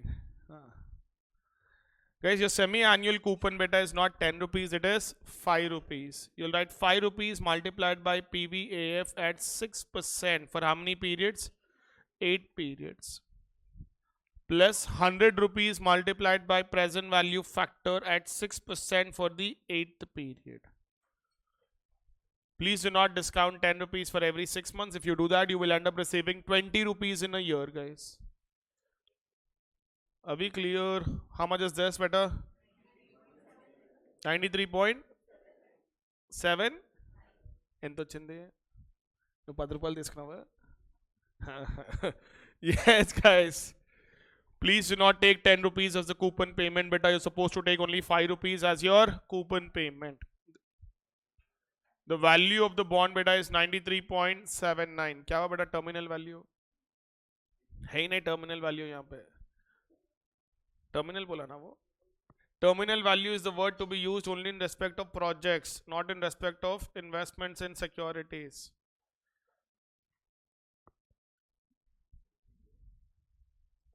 मार खाएगा तो वापस commentary कर रहा है. Did you all get this answer? Nakul, did you get this answer, beta? Little approximation error నీకు ఆమెకు వచ్చింది. నీకేం వచ్చింది? 93.31 ఆమెకు వచ్చిందా? You still did not calculate? Kaushik here beta carries 2 calculators. Safe side beta, during the wedding he will have a bride on. Yes beta. Are we all clear about this? Now please understand guys, the present value of second floor. The present value of redemption value as such beta, you can have to write as 100 into present value factor at 6% for the 8th period. You cannot write that as 100 rupees into present value factor at 12% for the 4th year. Once you say beta that the discounting rate is on a semi-annual basis, you cannot discount it directly at 12% for 4th year. ये mistakes करते बेटा solve करने के time पे वो लोग बोलते sir but redemption value तो last में आ रहा ना directly, why should we divide by 2 and all of that? See, once the discounting rate is 6% for every 6 months, for every cash flow of that instrument, the discounting rate is 6% for every 6 months. You cannot say that for one cash flow we will have 6%, for another cash flow we will have 12% per annum. Are you getting the point better? Once you use a semi-annual discounting rate, for every cash flow of that security, you're supposed to use only semi-annual discounting rate. Any doubt? Very good. Write down next beta. We're done with coupon paying bond, semi-annual bond, perpetual bond and zero coupon bond. Now convertible bond guys. Convertible bond.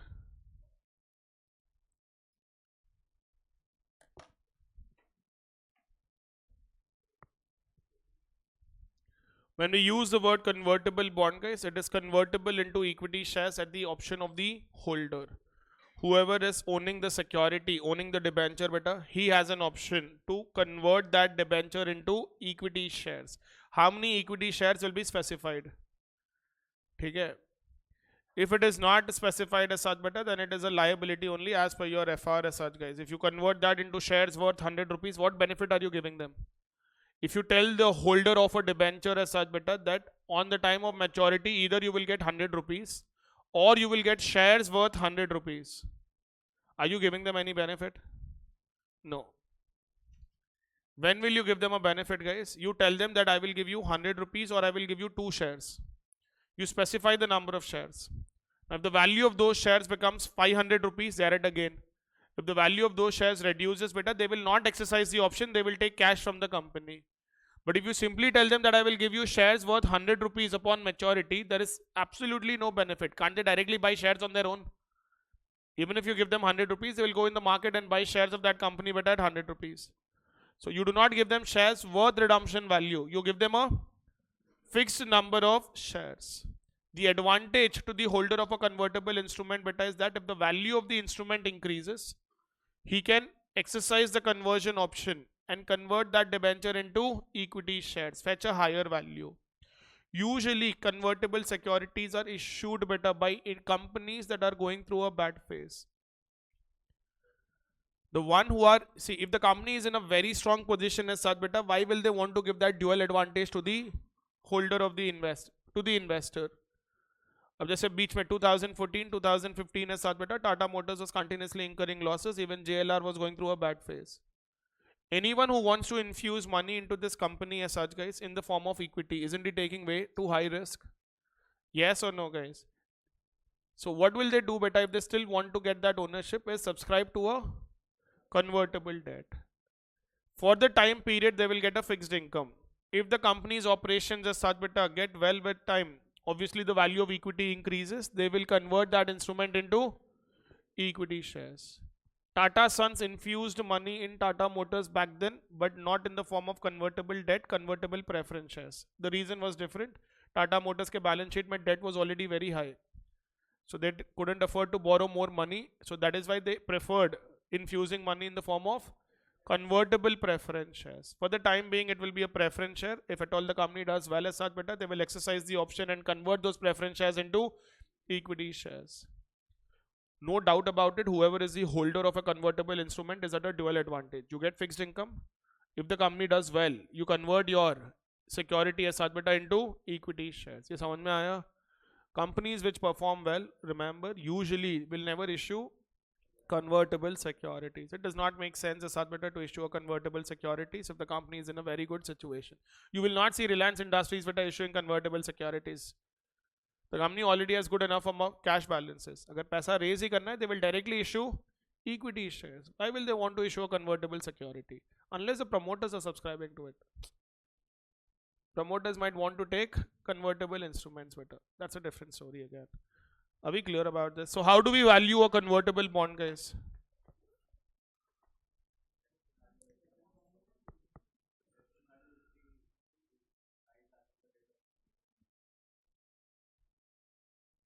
रुलाएगा यार तू. So exactly the same way beta that we did in against here enter, but everything is same, guys. You are still going to get your interest payments every year. On maturity there are two options given to you. You either opt for redemption value, that is cash option as such, guys, or you opt for equity shares, that is a conversion option. Whichever is giving a higher benefit, obviously beta you will have to choose that alternative. If equity shares have a higher value upon conversion as such, guys, you will select equity shares. But if the equity shares have decreased in value, you will prefer taking cash without meditation. Yes or no, guys?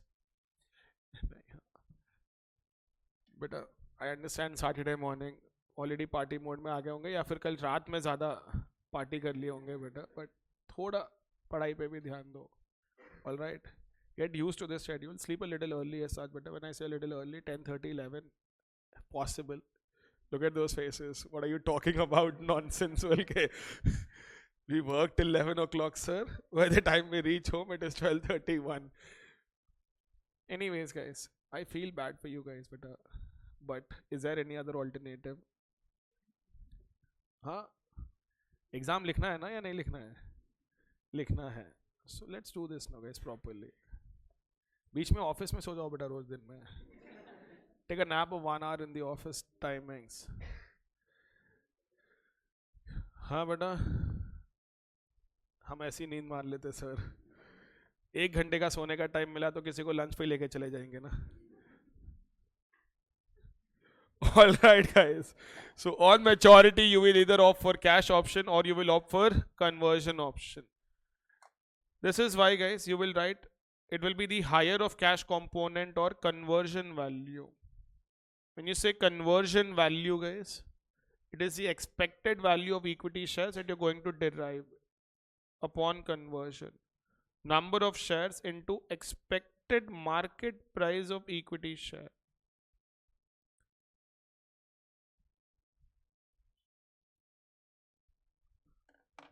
Why is expected price coming into picture? You will not be converting that beta into debenture today. You will be you will not be converting that into equity share today. You'll be converting that into equity share, guys, at the end of its maturity period. So if the debenture has a maturity of 5 years, I need the expected price of equity share at the end of 5th year. I do not need expected price of the equity share as on the current date.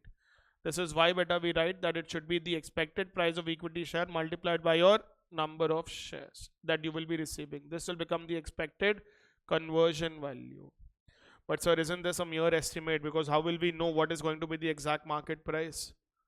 Option nahi hai beta. You will have to take that expected market price only into consideration. अब जैसे ESOP valuation के लिए guys, don't you compute fair value as on the grant date only? Isn't that also based on expected prices only? We either use binomial model as such, but if you've done the audit of any entity as such, guys, that have issued ESOPs, you will normally see that they use something called as binomial model to value that. But what is the bloody guarantee that the price will be as per the option valuation model given there? That is equity accounting, guys. Equity accounting says anything can happen on a later date. Does not matter. On the date of contract, क्या price है देखो, उसके हिसाब से let us account for it. Nothing else. So whenever you're valuing a convertible instrument, you should always take expected conversion value. Do not ever take price of the equity share as on the current date. If they give us price of the equity share as on the current date, they will give you a basis to compute price of the equity share at the end of its maturity period. You are not going to take price that is prevailing today to compute conversion value. Is that clear, guys? Yes or no? Likho, guys. Convertible bond. Sleepy beta. What's your name? तो बीच में 5 minute के लिए उठ रही है बेटा, वापस हो रही है. Convertible bond. That on. A convertible instrument. A convertible instrument. A convertible instrument is convertible into equity shares. Is convertible into equity shares. Is convertible into equity shares. Convertible into equity shares at the option of the holder. At the option of the holder. Convertible instrument is convertible into equity shares at the option of the holder. Investor would prefer the alternative which results in a higher benefit. Investor would prefer the alternative which results in a higher benefit. Which results in a higher benefit. Investor will prefer the alternative which results in a higher benefit.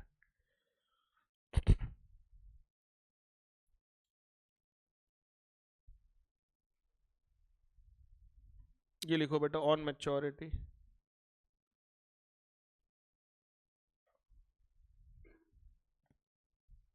Write this, guys, as to what will happen on maturity.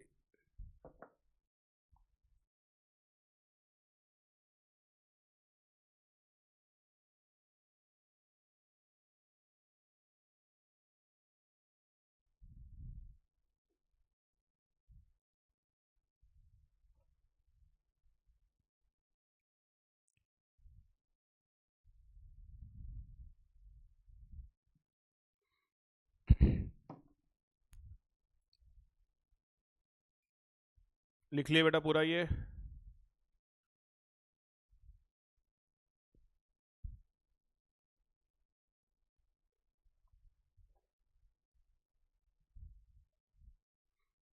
So how are we going to value, guys, convertible bond? You will still write the present value of interest payments. So that will be interest payments multiplied by present value annuity factor. The only thing that we change as such beta is redemption value. Redemption value की जगह क्या लिखोगे बेटा तुम लोग? Redemption value or your equity conversion value. But do not forget this equity conversion value beta is not as on the current date. It is on the maturity date, whichever is higher, multiplied by present value factor at R% for n periods. Interest payment multiplied by PVAF लिखना है बच्चों, ये घूर रहे बैठ के इसको, जैसे ऑटोमेटिक नोट्स में आता वो. Interest payment guys into PVAF at R% for n periods plus redemption value or equity conversion value whichever is higher multiplied by present value factor.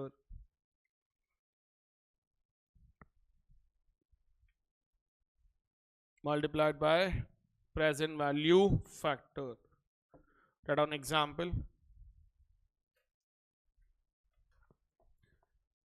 8% debenture of rupees 1000 each.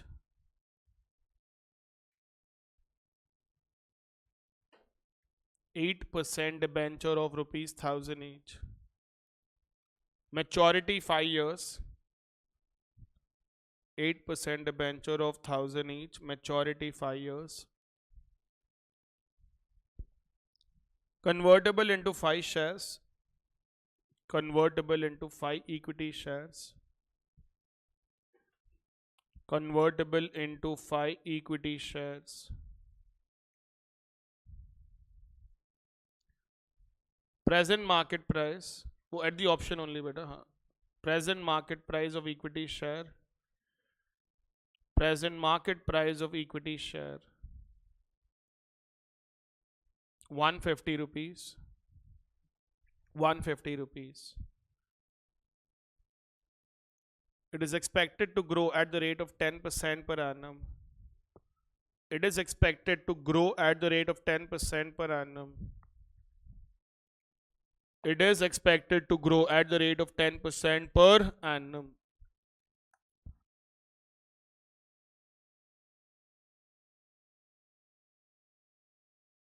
Can you arrive at the value of this bond, guys? हाँ. क्या बोल रहा, sorry? 1000 rupees ना बेटा. Required rate of return, guys, sorry. Required rate of return is 9%. Required rate of return is 9%.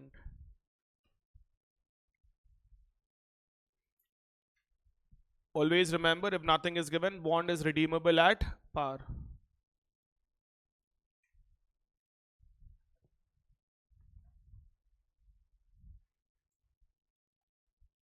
This is a compound financial instrument.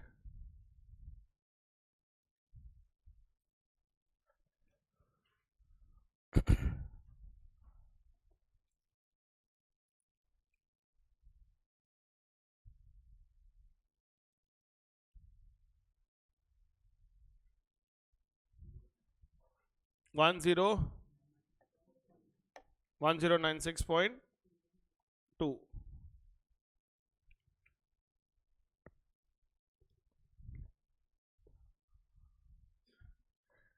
आया देखो बेटा.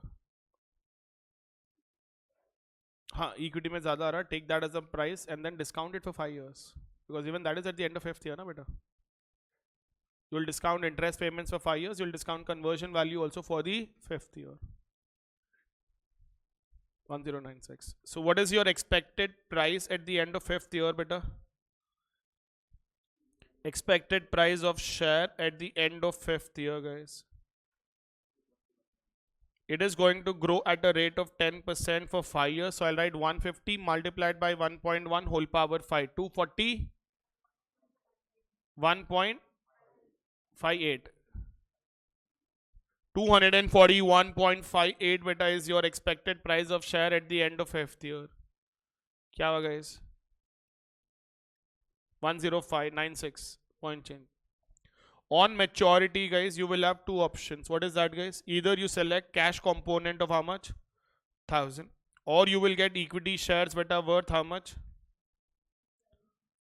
Equity shares beta will be 5 multiplied by 241.58. That is 1207.88.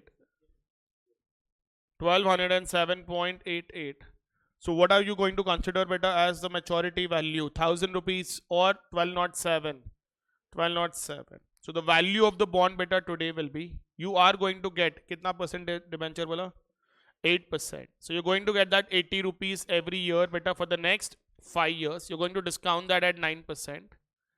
and plus beta 1207.88 multiplied by present value factor at 9% for the 5th year. 80 rupees will be discounted at 9% for the next 5 years, and then 1207.88 beta discounted for the 5th year. Any doubt in this? How much is this value beta? 1096.21. That will be the value of the bond, guys. आ गया बच्चों?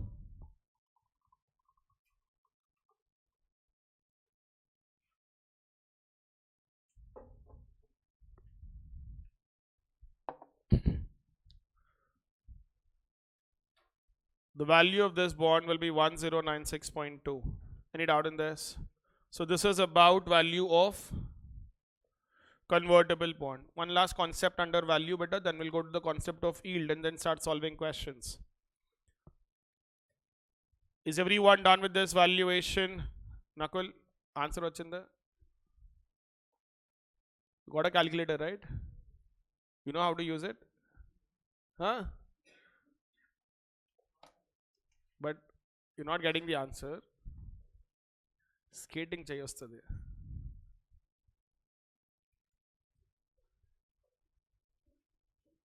Is a national level है, you put international level पे ना.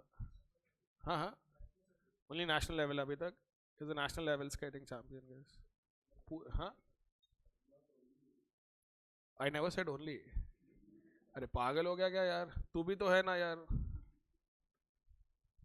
तारीफ कर रहा है उसकी और ओनली कहते हैं. Nakul.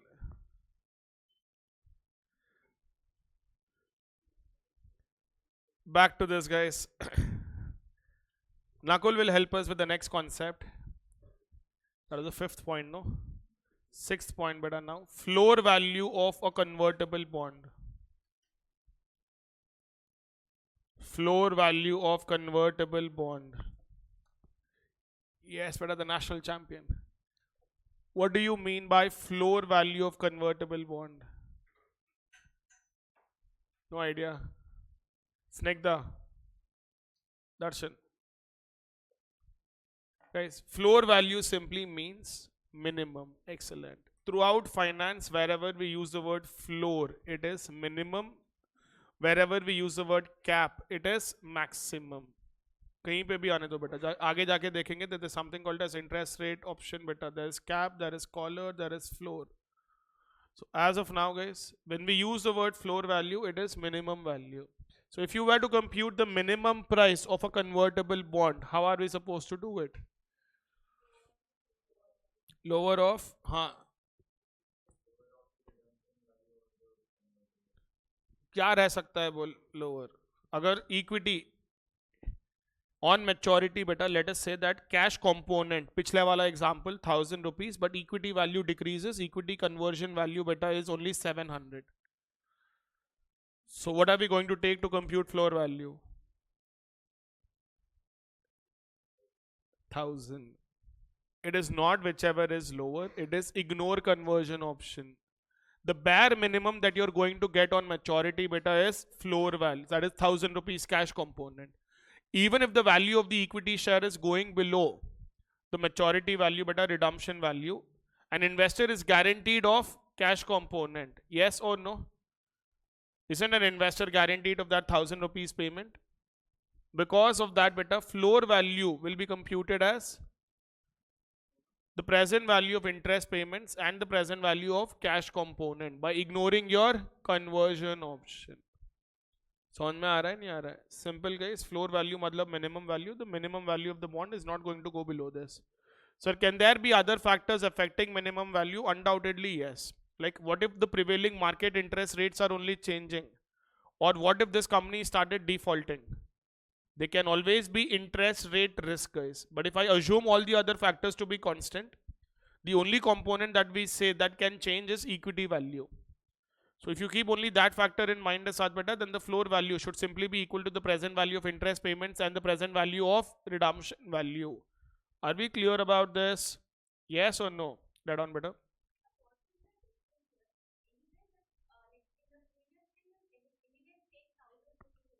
No, I did not. Acha, in the Straight value of a bond. See, when you do not have a non-convertible, if you have a non-convertible bond as such, guys, NCDs, we do not talk about conversion option, we do not talk about floor value. It is simply value of a bond. When you have a convertible bond as such, the value of that convertible bond can heavily fluctuate over the maturity period. This is where you will have to talk about what will be the minimum price, because if the value of equity share is continuously increasing, don't you think the value of that convertible bond will continuously increase? You will take the highest value, but as an investor you would want to know what is the bare minimum amount that you will be guaranteed. And guys, ये तुम लोग accounting में सीखते हो बेटा as equity component of a compound financial instrument. Whatever excess amount that you are collecting over and above fair value as such, guys, becomes the equity component. This amount will become the financial liability component. Are we clear? Companies would want to know what is the amount of premium that they can charge over and above their floor value of a bond. See, there are two ways of giving a return as such, that additional benefit to the investor. You either charge them a higher price for that bond today, or you offer a lower coupon to them. You will not give them the same coupon rate and also give them an additional benefit of getting that converted into a equity share. जैसे थोड़े जगहों पे बेटा debentures है zero coupon but compulsorily convertible into equity shares on a later date. Why are they in the form of debentures? Today if the company liquidates, at least वो order of repayment में बेटा वो लोग पहले आएंगे. That's the only guarantee, safety that they have as such, nothing else. Are you clear about this? Yes or no, guys? Convertible bond.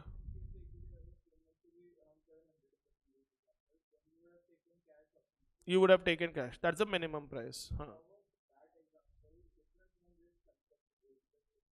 उसका ही तो related है ना बेटा. It is nowhere different from the value of a convertible bond. What are we trying to discuss here is that जो भी value तुम लोग compute करे under the fifth point, उसका minimum price कितना हो सकता है? That minimum price is based on this 1,000 rupees. Are we clear? This floor value बेटा is also known as straight value of a bond. ये आगे जाके देखेंगे. For convertible instruments, we will learn about conversion premium. We will learn about conversion premium in percentage, premium over straight value of a bond and everything. They can give only a convertible instrument as an 8-marker question as such, asking you to compute different components of that convertible bond. All right, लिखो बेटा. क्या लिखे सारे tang? Floor value of a convertible bond. It is the minimum. It is the minimum value. It is the minimum value. Minimum value of the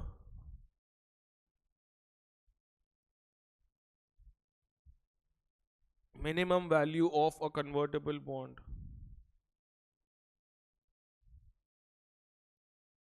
Minimum value of a convertible bond.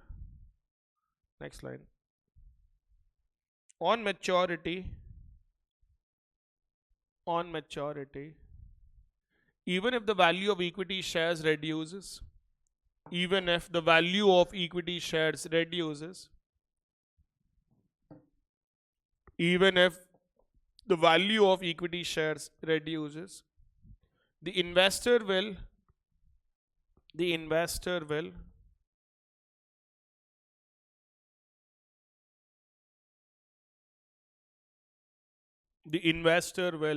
realize the redemption value,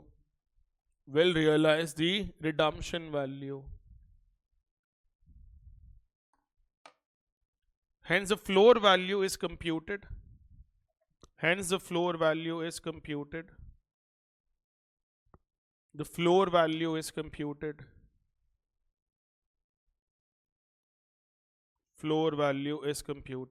by ignoring the conversion option. Floor value is computed by ignoring the conversion option.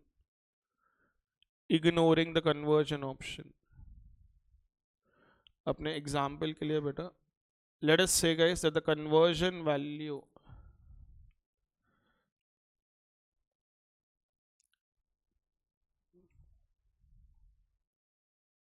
if the conversion value guys is say 1400, redemption value is 1000, what are you going to select?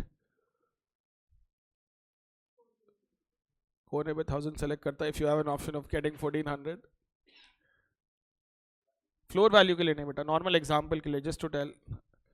If you are getting a higher benefit, obviously beta, you will take that higher benefit into consideration. What if the conversion value becomes 980 beta, redemption value is 1000? Now you will select, you will obviously get 1000 rupees. What if the conversion value beta is 700, redemption value is 1000? You will still get 1000. So this is what I'm talking about, that the bare minimum realization on maturity as such beta will be equal to its redemption value. Irrespective of the price that is prevailing, you are going to get this value on the maturity date. Expected value रहेगा 1000 only. Good morning. नहीं, वो सिर्फ बताने के लिए कि ये bare minimum value है. No matter what happens, this is a minimum value realised on maturity. Just to tell you that. अभी बताऊंगा बेटा एग्जाम दूसरा वैल्यू बोल के, ठीक है. लिखो बेटा, ये क्या कंपनी के लिए रिस्क है, पैसा नहीं मिल रहा कहीं से इन्वेस्टर से. हाँ,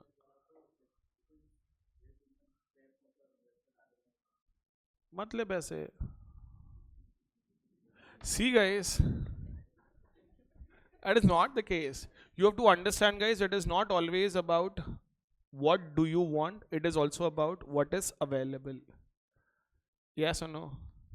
I want to work in the best private equity firm of India. Very good.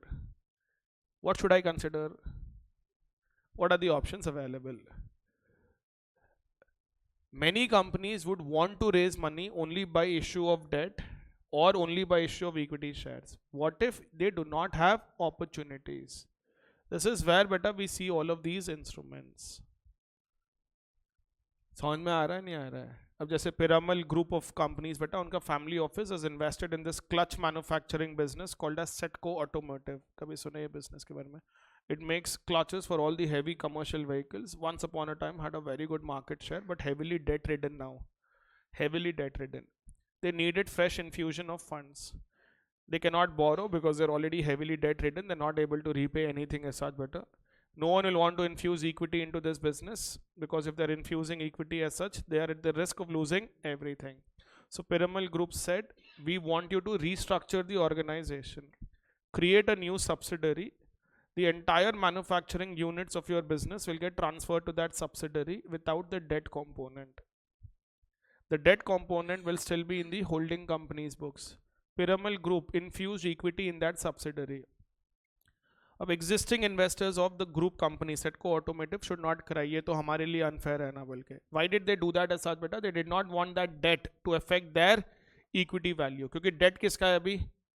Holding company का है. But Piramal Group has invested in which? Subsidiary. That subsidiary does not have debt. The clutch manufacturing business is doing well as such, but as of now, without that debt component, they're generating good profits as such, guys. The value of that subsidiary will definitely be high.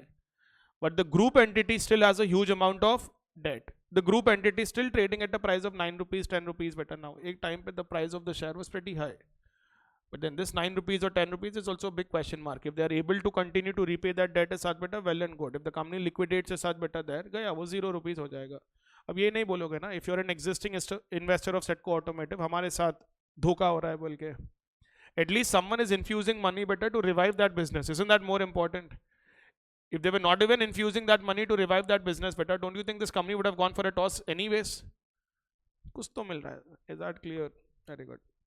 So minimum value realized on maturity beta will be 1000. So how will you compute floor value beta now? Floor value will simply be equal to what? Interest payments multiplied by PVAF at R% for n periods plus, you will not write conversion value, you will directly write redemption value multiplied by present value factor beta at R% for the n period.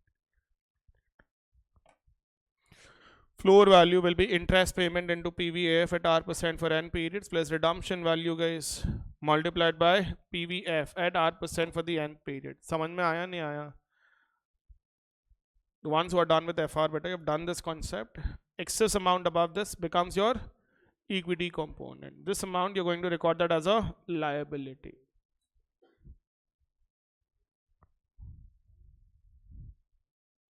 हाँ बेटा, क्या हुआ?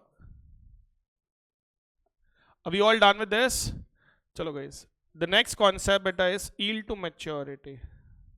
Guys, सोचो कल Sunday है, आराम से उठोगे. हाँ? Or should I break? हाँ? Alright guys, let's take a break of 2 minutes. Online students, session continue हो रहा है बेटा, पॉज नहीं कर रहा हूँ. सो जा रहे हैं बच्चे. जी ड्राइव स्टूडेंट्स ऑल्सो बेटा, सेशन कंटिन्यू हो रहा है, पॉज नहीं कर रहा हूँ. You can forward it by 2 minutes.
All right, guys.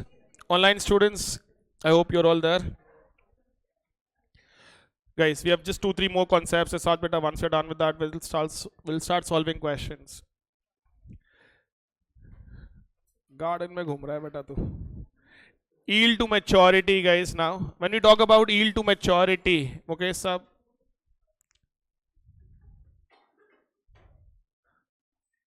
क्या कर रही है बेटा तू?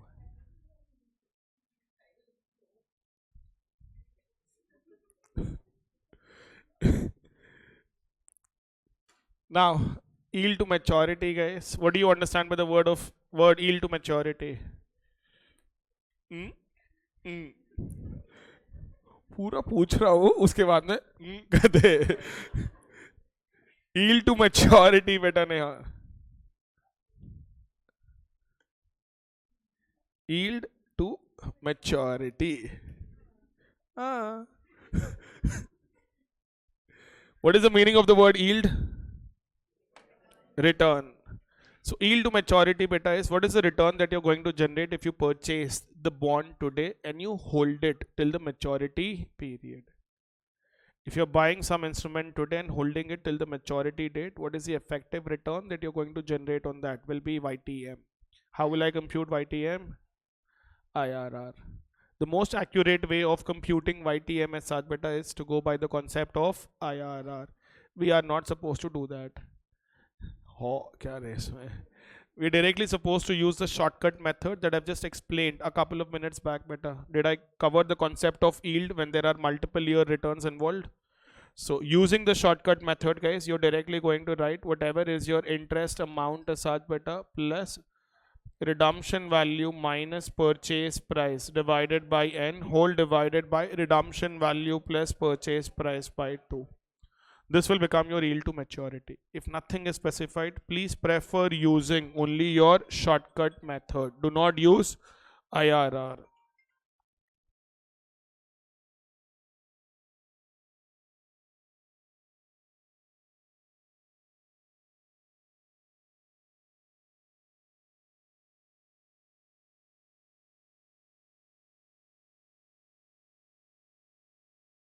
Yes, guys. Sorry. Yield to maturity. It is the actual return generated. It is the actual return generated. Actual return generated. Actual return generated. If the bond is purchased. If the bond is purchased. If the bond is purchased at the prevailing market price. If the bond is purchased at the prevailing market price and is held till the maturity date and is held till the maturity date and is held till the maturity date. Next line. To arrive at accurate IRR, to arrive at accurate IRR,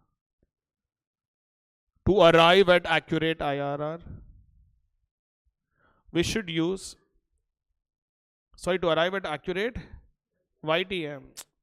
To arrive at accurate YTM, we should use IRR technique.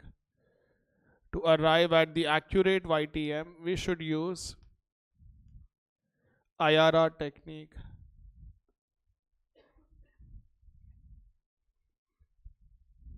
For approximate answers, YTM equals, write this better, for approximate answers, YTM equals, for approximate answers, YTM equals, write this better, interest amount plus RV minus PP by N whole divided by RV plus PP by 2.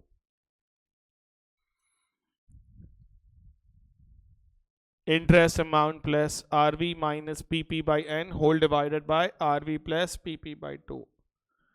Remember, this shortcut beta can be used only for a coupon paying bond. You cannot use this for a zero coupon bond. In case they ask us to compute YTM of a zero coupon bond, you will have to use only IRR technique. But then IRR technique for a zero coupon bond is very simple, guys. I do not have to use approximate rate. You'll simply write redemption value is equal to whatever is the purchase price into 1 plus R whole power n. R is missing. You know all the other values in that equation. Is that clear? Right on. The shortcut can be used. The shortcut can be used. Shortcut can be used only for already. Shortcut can be used only for a coupon paying bond. Only for a coupon paying bond. Shortcut can be used only for a coupon paying bond. For YTM of a ZCB, zero coupon bond. For YTM of a zero coupon bond. For YTM of a zero coupon bond. Zero coupon bond. For YTM of a zero coupon bond, we have to use only present value technique. We have to use only IRR technique. We have to use only IRR technique. IRR technique. Now, as an example, better, this is for zero coupon bond. We wrote an example in the morning, beta, value of a zero coupon bond. Kitna aaya tha wo? Face value beta was 10,000. Present value was 3,000. Market price was 4,000. Okay, let us take, okay guys, let us take a market price of 4,000. Maturity period 10 years. Now using this market price of 4,000 rupees, beta, if I compute YTM using shortcut, this is just to tell you why I cannot use shortcut. Because this is a zero coupon bond, beta, there will not be any interest payment. I will write 0 rupees plus redemption value 10,000 minus purchase price 4,000 divided by 10 years. Whole divided by 10,000 plus 4,000 divided by 2. Kitna aa raha hai beta? In the numerator we have 600 divided by 10,000 plus 4,000 divided by 2 is 7,000. 8.57%. This is using shortcut, guys. But if I compute YTM of the same instrument, beta, using IRR technique. Using IRR technique, what will I write, beta? 10,000 is equal to what, beta? 4,000 into 1 plus R whole power 10. समझ में आ रहा है? Because it is a single cash flow, I do not have to assume rates, guys. I can directly form an equation like this. 2.5 is equal to 1 plus R whole power 10. Can you arrive at the 10th root of 2.5? You have to press square root 12 times minus 1 divided by 10 plus 1 into equal to combination 10 times. 0.95. So 9.59%. Shortcut method se we got the answer as 8.57%, though the accurate IRR beta is 9.59%. Isn't that a significant difference? Yes or no, guys? Make a note of this example also, beta. This is just to tell you that we cannot use shortcut method for a zero coupon bond. You will have to use only the IRR technique. Doubt है लक्ष्य? Zero coupon bond के लिए shortcut use करोगे, approximation error will increase. You will have to use only present value technique.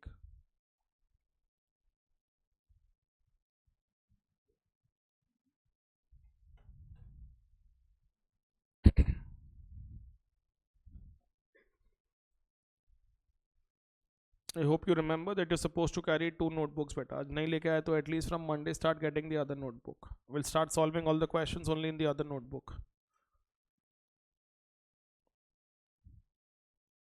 Nakul, other notebook is not Snigdha's notebook. Your notebook.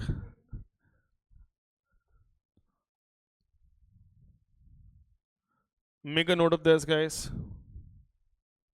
I've been there.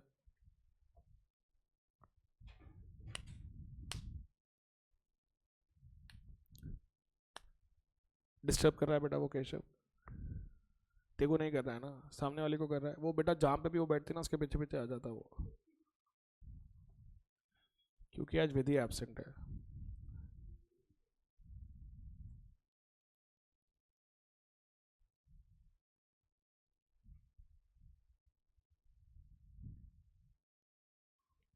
Are we all done, guys?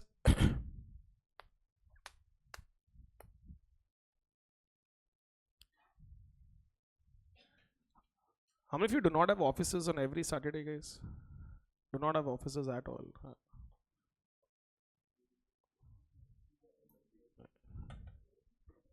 रहता कभी कभी मतलब you can still go a little late to the office, right? Saturday option ही नहीं है, तेरे को जाना ही पड़ता 10 बजे शार. Alright guys, छोड़ दो. The next concept beta is yield to call.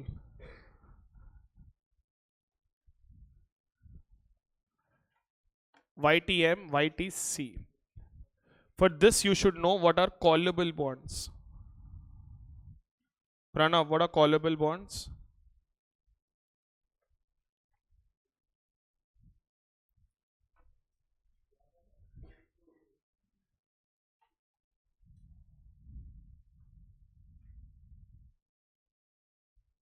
Correct, we have an option to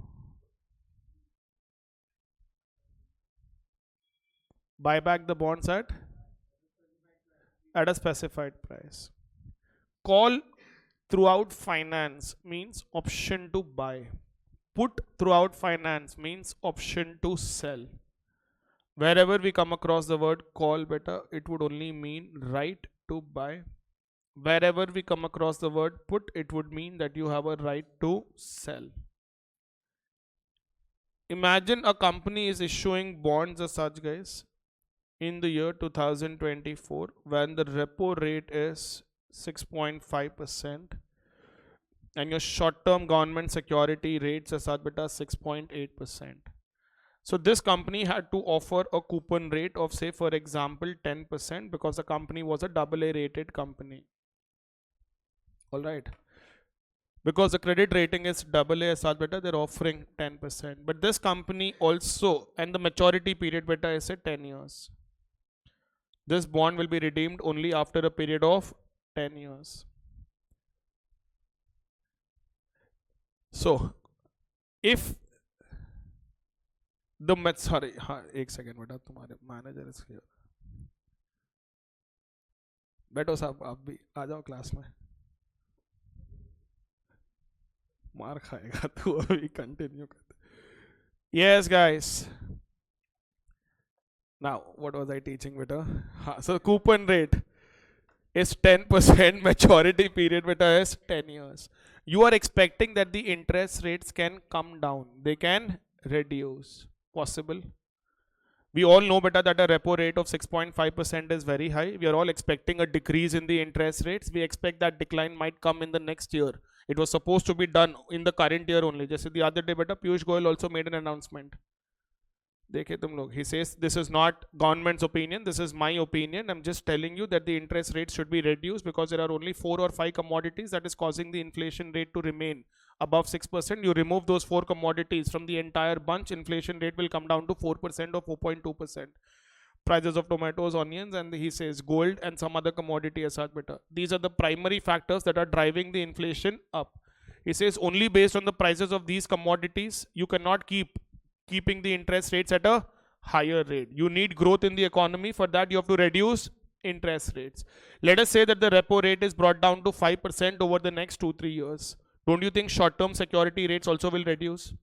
They might come down to levels of say beta 5.2, 5.3%. If a company beta is issuing bonds now, will they still have to offer a coupon rate of 10% or can they offer a lesser coupon rate? Let us say guys, at that point of time a company can offer a coupon of 8.5%. So any company that is issuing bonds during periods of high interest rate might reserve a right to buy back the bonds from the investors before the maturity period. Why will they want to reserve that right to buy back the bonds? So imagine that I reserve that right in the year 2024 when I'm issuing the bonds. Now when the interest rates have come down, I will prefer redeeming these bonds and issue new bonds at a lower coupon rate. Instead of paying 10% for the next 10 years, kill the existing bonds as such better, issue new bonds at an interest rate of 8.5%. So in case the company reserves that right, such bonds will be called as callable bonds. But this right should be specified at the time of issue of bonds only. They cannot include this on a later date. Not very common now, but was very, very common in the year 2012, 2013 when short-term interest rates were 8%. Companies were issuing bonds with an interest rate of 11%, 12%, and that was not something that is feasible. You cannot continue to pay interest at the rate of 11%, 12% better for a very long period. Majority of the companies that have issued bonds in the year 2011, 2012, 2013 included call option in the bonds. They said, though the maturity period of the bonds was 15 years better, they said that we will redeem these bonds at the end of 5th year at our option. If we want, we will buy it back. Otherwise, we will continue the bonds. The right is with whom? Company. Obviously, what will the company do better? Buy the bonds. That is why the name is callable bonds, because the company reserves the right to buy back these bonds from the market. We will have questions on these also, guys. They will ask us to compute whether it is beneficial to redeem the existing bonds or not and issue the new bonds. NPV of refunding decision compute karna padega. If they give a question like that, it is directly for 6 marks or 8 marks. They will give us details of existing bond. They will tell us what new bonds can be issued by the company. Based on those details के साथ बेटा, you will have to check whether it is beneficial to issue new bonds and redeem the existing bonds. समझ में आ रहा है नहीं आ रहा है? Understood the meaning of the word callable bonds? Yes or no? In case you are investing in a callable bond, yield to call is the return that you will generate if you hold the bond till the end of the call period, not till the end of the maturity period, assuming the company will buy back the bonds. So the original maturity of the bond beta is 10 years, but the company has a right to buy back the bonds at the end of 5th year. YTM will be computed beta based on 10-year maturity. YTC will be computed based on 5 years maturity. Because the company has that right to buy back the bonds at the end of 5th year. Concept वही है beta. How will you compute yield to call is exactly the same way that you compute your yield to maturity. The only factor that is changing here is the time period. Usually better when bonds are called back, they are called back at a premium. The price is specified at the time of issue only. That we might pay a premium of 5% at the time of redemption, or we might pay a premium of 3% at the time of redemption. समझ में आ रहा है नहीं आ रहा है? A company can always buy their debentures from the open market, but you cannot force the investors to sell. Can I force someone to sell? But if I include this call option as such better, investor does not have an option. अगर company बोल रहा है that I have to buy back the bonds, end of discussion. I will pay you money, you will have to surrender the bonds to the company. Is that clear, guys? ऐसे ही बेटा एक बार IDBI issued bonds in the year 1991. 1991 बेटा, India was obviously going through a pretty bad situation. We had foreign exchange reserves of only $1 billion. Pretty less as such, guys. Something like what Pakistan is going through as such better right now. So liberalization sab pade na tab, very good better. The risk-free interest rates prevailing back then in India better was 15%. Government securities used to fetch 15% back then better. So IDBI issued bonds, 25-year bonds as such, guys, with an effective IRR of 16%, a return higher than Nifty. Practically as such, guys. Nifty might generate a long-term average of 12%, 13%. Just the last 10 years ka average is about 13.2% now Nifty ka. So 16%. But what happened as such, better, the financial condition of India stabilized as such, guys, by the year 1998, 1999, and we saw a drastic reduction in risk-free rate. By 2000, 2001, risk-free rates came down to 8%, 9%. Even that was considerably higher only, but still much better than 16%. But imagine IDBI continuing to pay interest at the rate of, and they were not even coupon paying bond better, they were deep discount bonds issued at 2,500 rupees, redeemable at 1 lakh after 25 years. That was effectively giving you a CAGR of 16%. Government had to intervene and said, no other option, we are calling back all the bonds. We will buy back all the bonds based on whatever is the return till date. We will pay out that money and cancel all of those bonds because we cannot continue to pay interest at the rate of 16. So whenever you're issuing a very long-term bond as such better, you will always have to keep the changes in interest rates in mind. Very, very important. अब जैसे 2020 में such better, many banks conducted FD melas. FD mela as such better is like how you have jewelry melas or such, guys, or some other mela. Here there was an FD mela. They were, when the interest rates as such better prevailing were 4.5%, they were offering 0.5% more for fixed deposits. They will like deposit with us, we will give you 0.5% more. They attracted all of these deposits as such, guys, because they were sure that RBI is going to increase interest rates. RBI increased interest rates by 2% only, but then they attracted deposits at only 0.5% more. When you're expecting that the interest rates are going to increase as such, guys, companies end up borrowing. Just Manappuram Finance, Muthoot Finance, but 2020 mein they issued bonds with an effective yield of 6.9%, 7%. Because back then the repo rate itself was 4%, but long-term interest rates were around 7% only, pretty normal. An investor will end up losing as such better when is investing in long-term bonds during periods of low interest rate. This year, guys, bond market has already given a return of 10 to 11%, even a AAA rated bond. I'll talk about that tomorrow. That is next class, beta Monday, when we talk about price risk. Usko tension de khaan tomorrow, okay.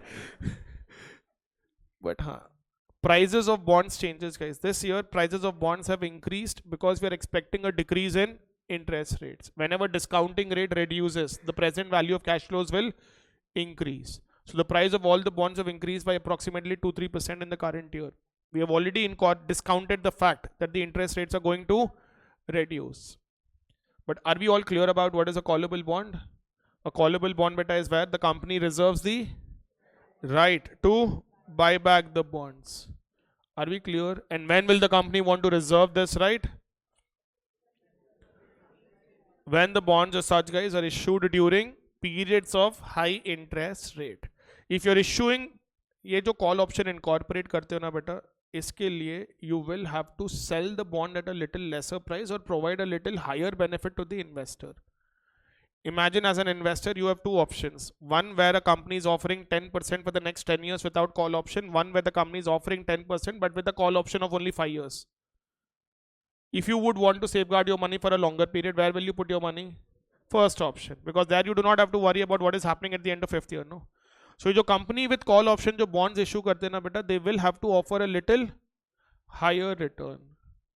They either do that beta by increasing the redemption value as such beta or by increasing the coupon rate. You should give them some higher benefit. Embedded derivative is what you learn, guys, under FR for the same concept. You arrive. कभी सुने सब के बारे में बेटा? The same concepts, guys. We are able to relate all of them बेटा because this is bond valuation. करते वही सब कुछ वहाँ पे. ये जो call option embedded है बेटा इसमें, this is called as an embedded derivative. We'll talk about derivative valuation later. But yes, this is that concept. Are we very clear about this? Any doubt in this part, guys?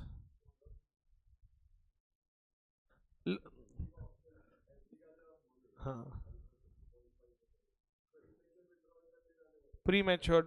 So guys, how does it work? Imagine that you create a 5-year FD with an interest rate of 7%. When you created that FD, 5-year FD for 7%, 6 months ka FD rate beta prevailing was say 4.5% as an example. So you invested today. After 6 months, you want to withdraw this FD because the interest rates have increased. You want to create a new FD with a higher interest rate. So if you want to withdraw your FD today at the end of 6 months, the bank will give you interest only 3.5%. It is what would have been the prevailing interest rate when you created a 6 months FD minus 1% penal interest. You will have to decide, but many senior citizens better do not even know what is happening.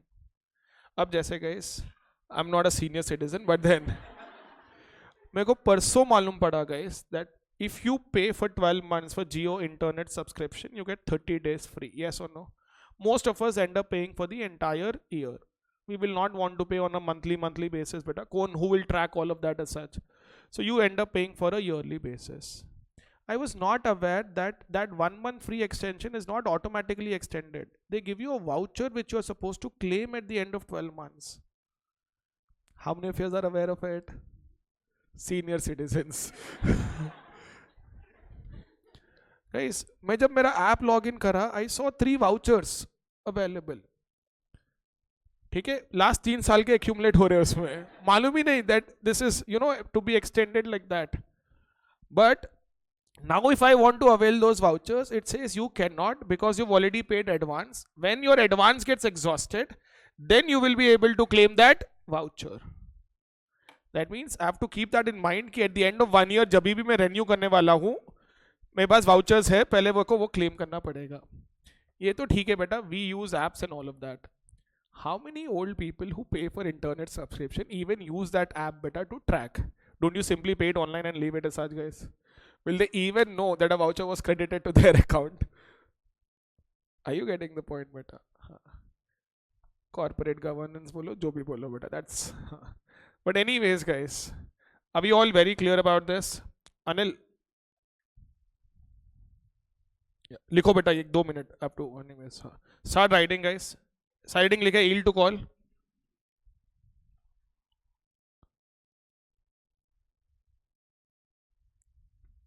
One second.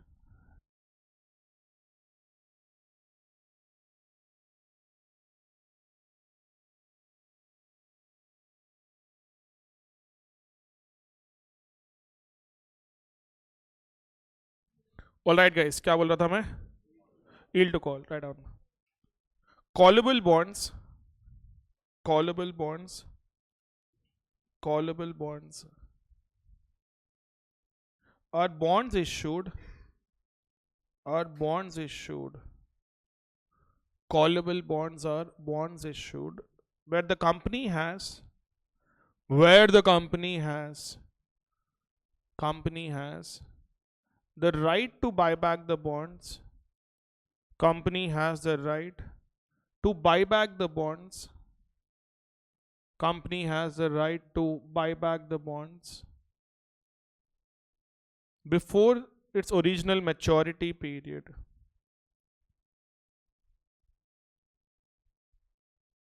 Before its original maturity period. Before its original maturity period. Such an option is usually incorporated. Such an option is usually incorporated. Such an option is usually incorporated.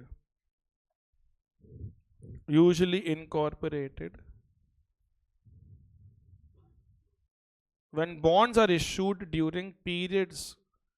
When bonds are issued during high interest periods. Such an option is incorporated when bonds are issued during high interest periods.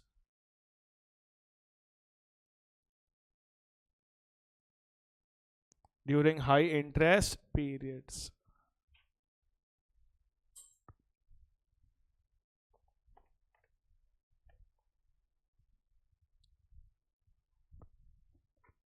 During high interest periods. Next beta. In case the interest rate reduces.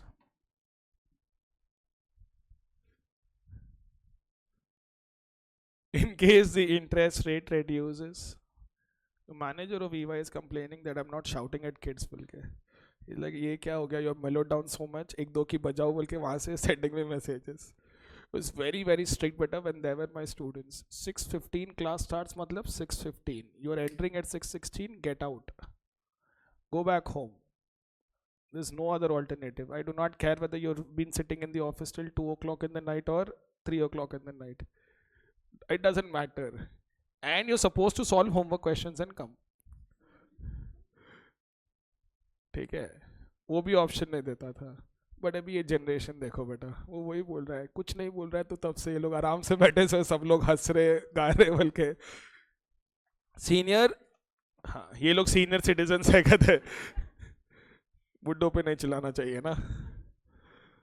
Oh my God. हाँ क्या लिख रहे थे बेटा? In case the interest rate reduces. In case the interest rate reduces, companies can redeem the existing bonds with higher interest rates. Companies can redeem the existing bonds with higher interest rates. Redeem the existing bonds with higher interest rates. Higher interest rates. And issue new bonds. And issue new bonds.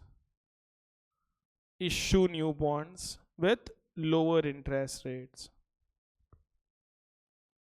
and issue new bonds with lower interest rates. Next line. Yield to call. Yield to call. Yield to call is return generated by the investor. Is return generated by the investor. Is return generated by the investor if the bonds are purchased at the current market price. If the bonds are purchased at the current market price and are held till the end of call period. Held till the end of call period. Held till the end of call period. Next line. The computation is same as YTM. The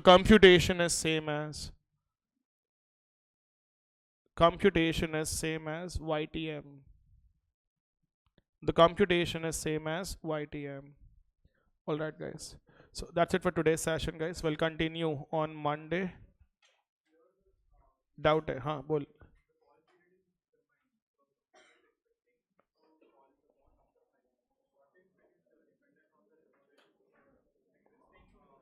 Floating rate bonds mein beta you will not want to buy back the bonds because anyways as the interest rates keep changing, that is cannot be called as a callable bond. We will talk about that. वो अलग option bonds है. Yes guys, online students, yes beta, the class is over. तुम लोग beta wait for just 2-3 minutes. They will distribute the books after that. Books लेके आ रहे हैं वो लोग ऊपर. So just wait for 2-3 minutes. After that you can collect your books beta and then go. We'll be needing those books for Monday's class. चलो. Online students ending the session beta. Bye bye. See you guys on Monday.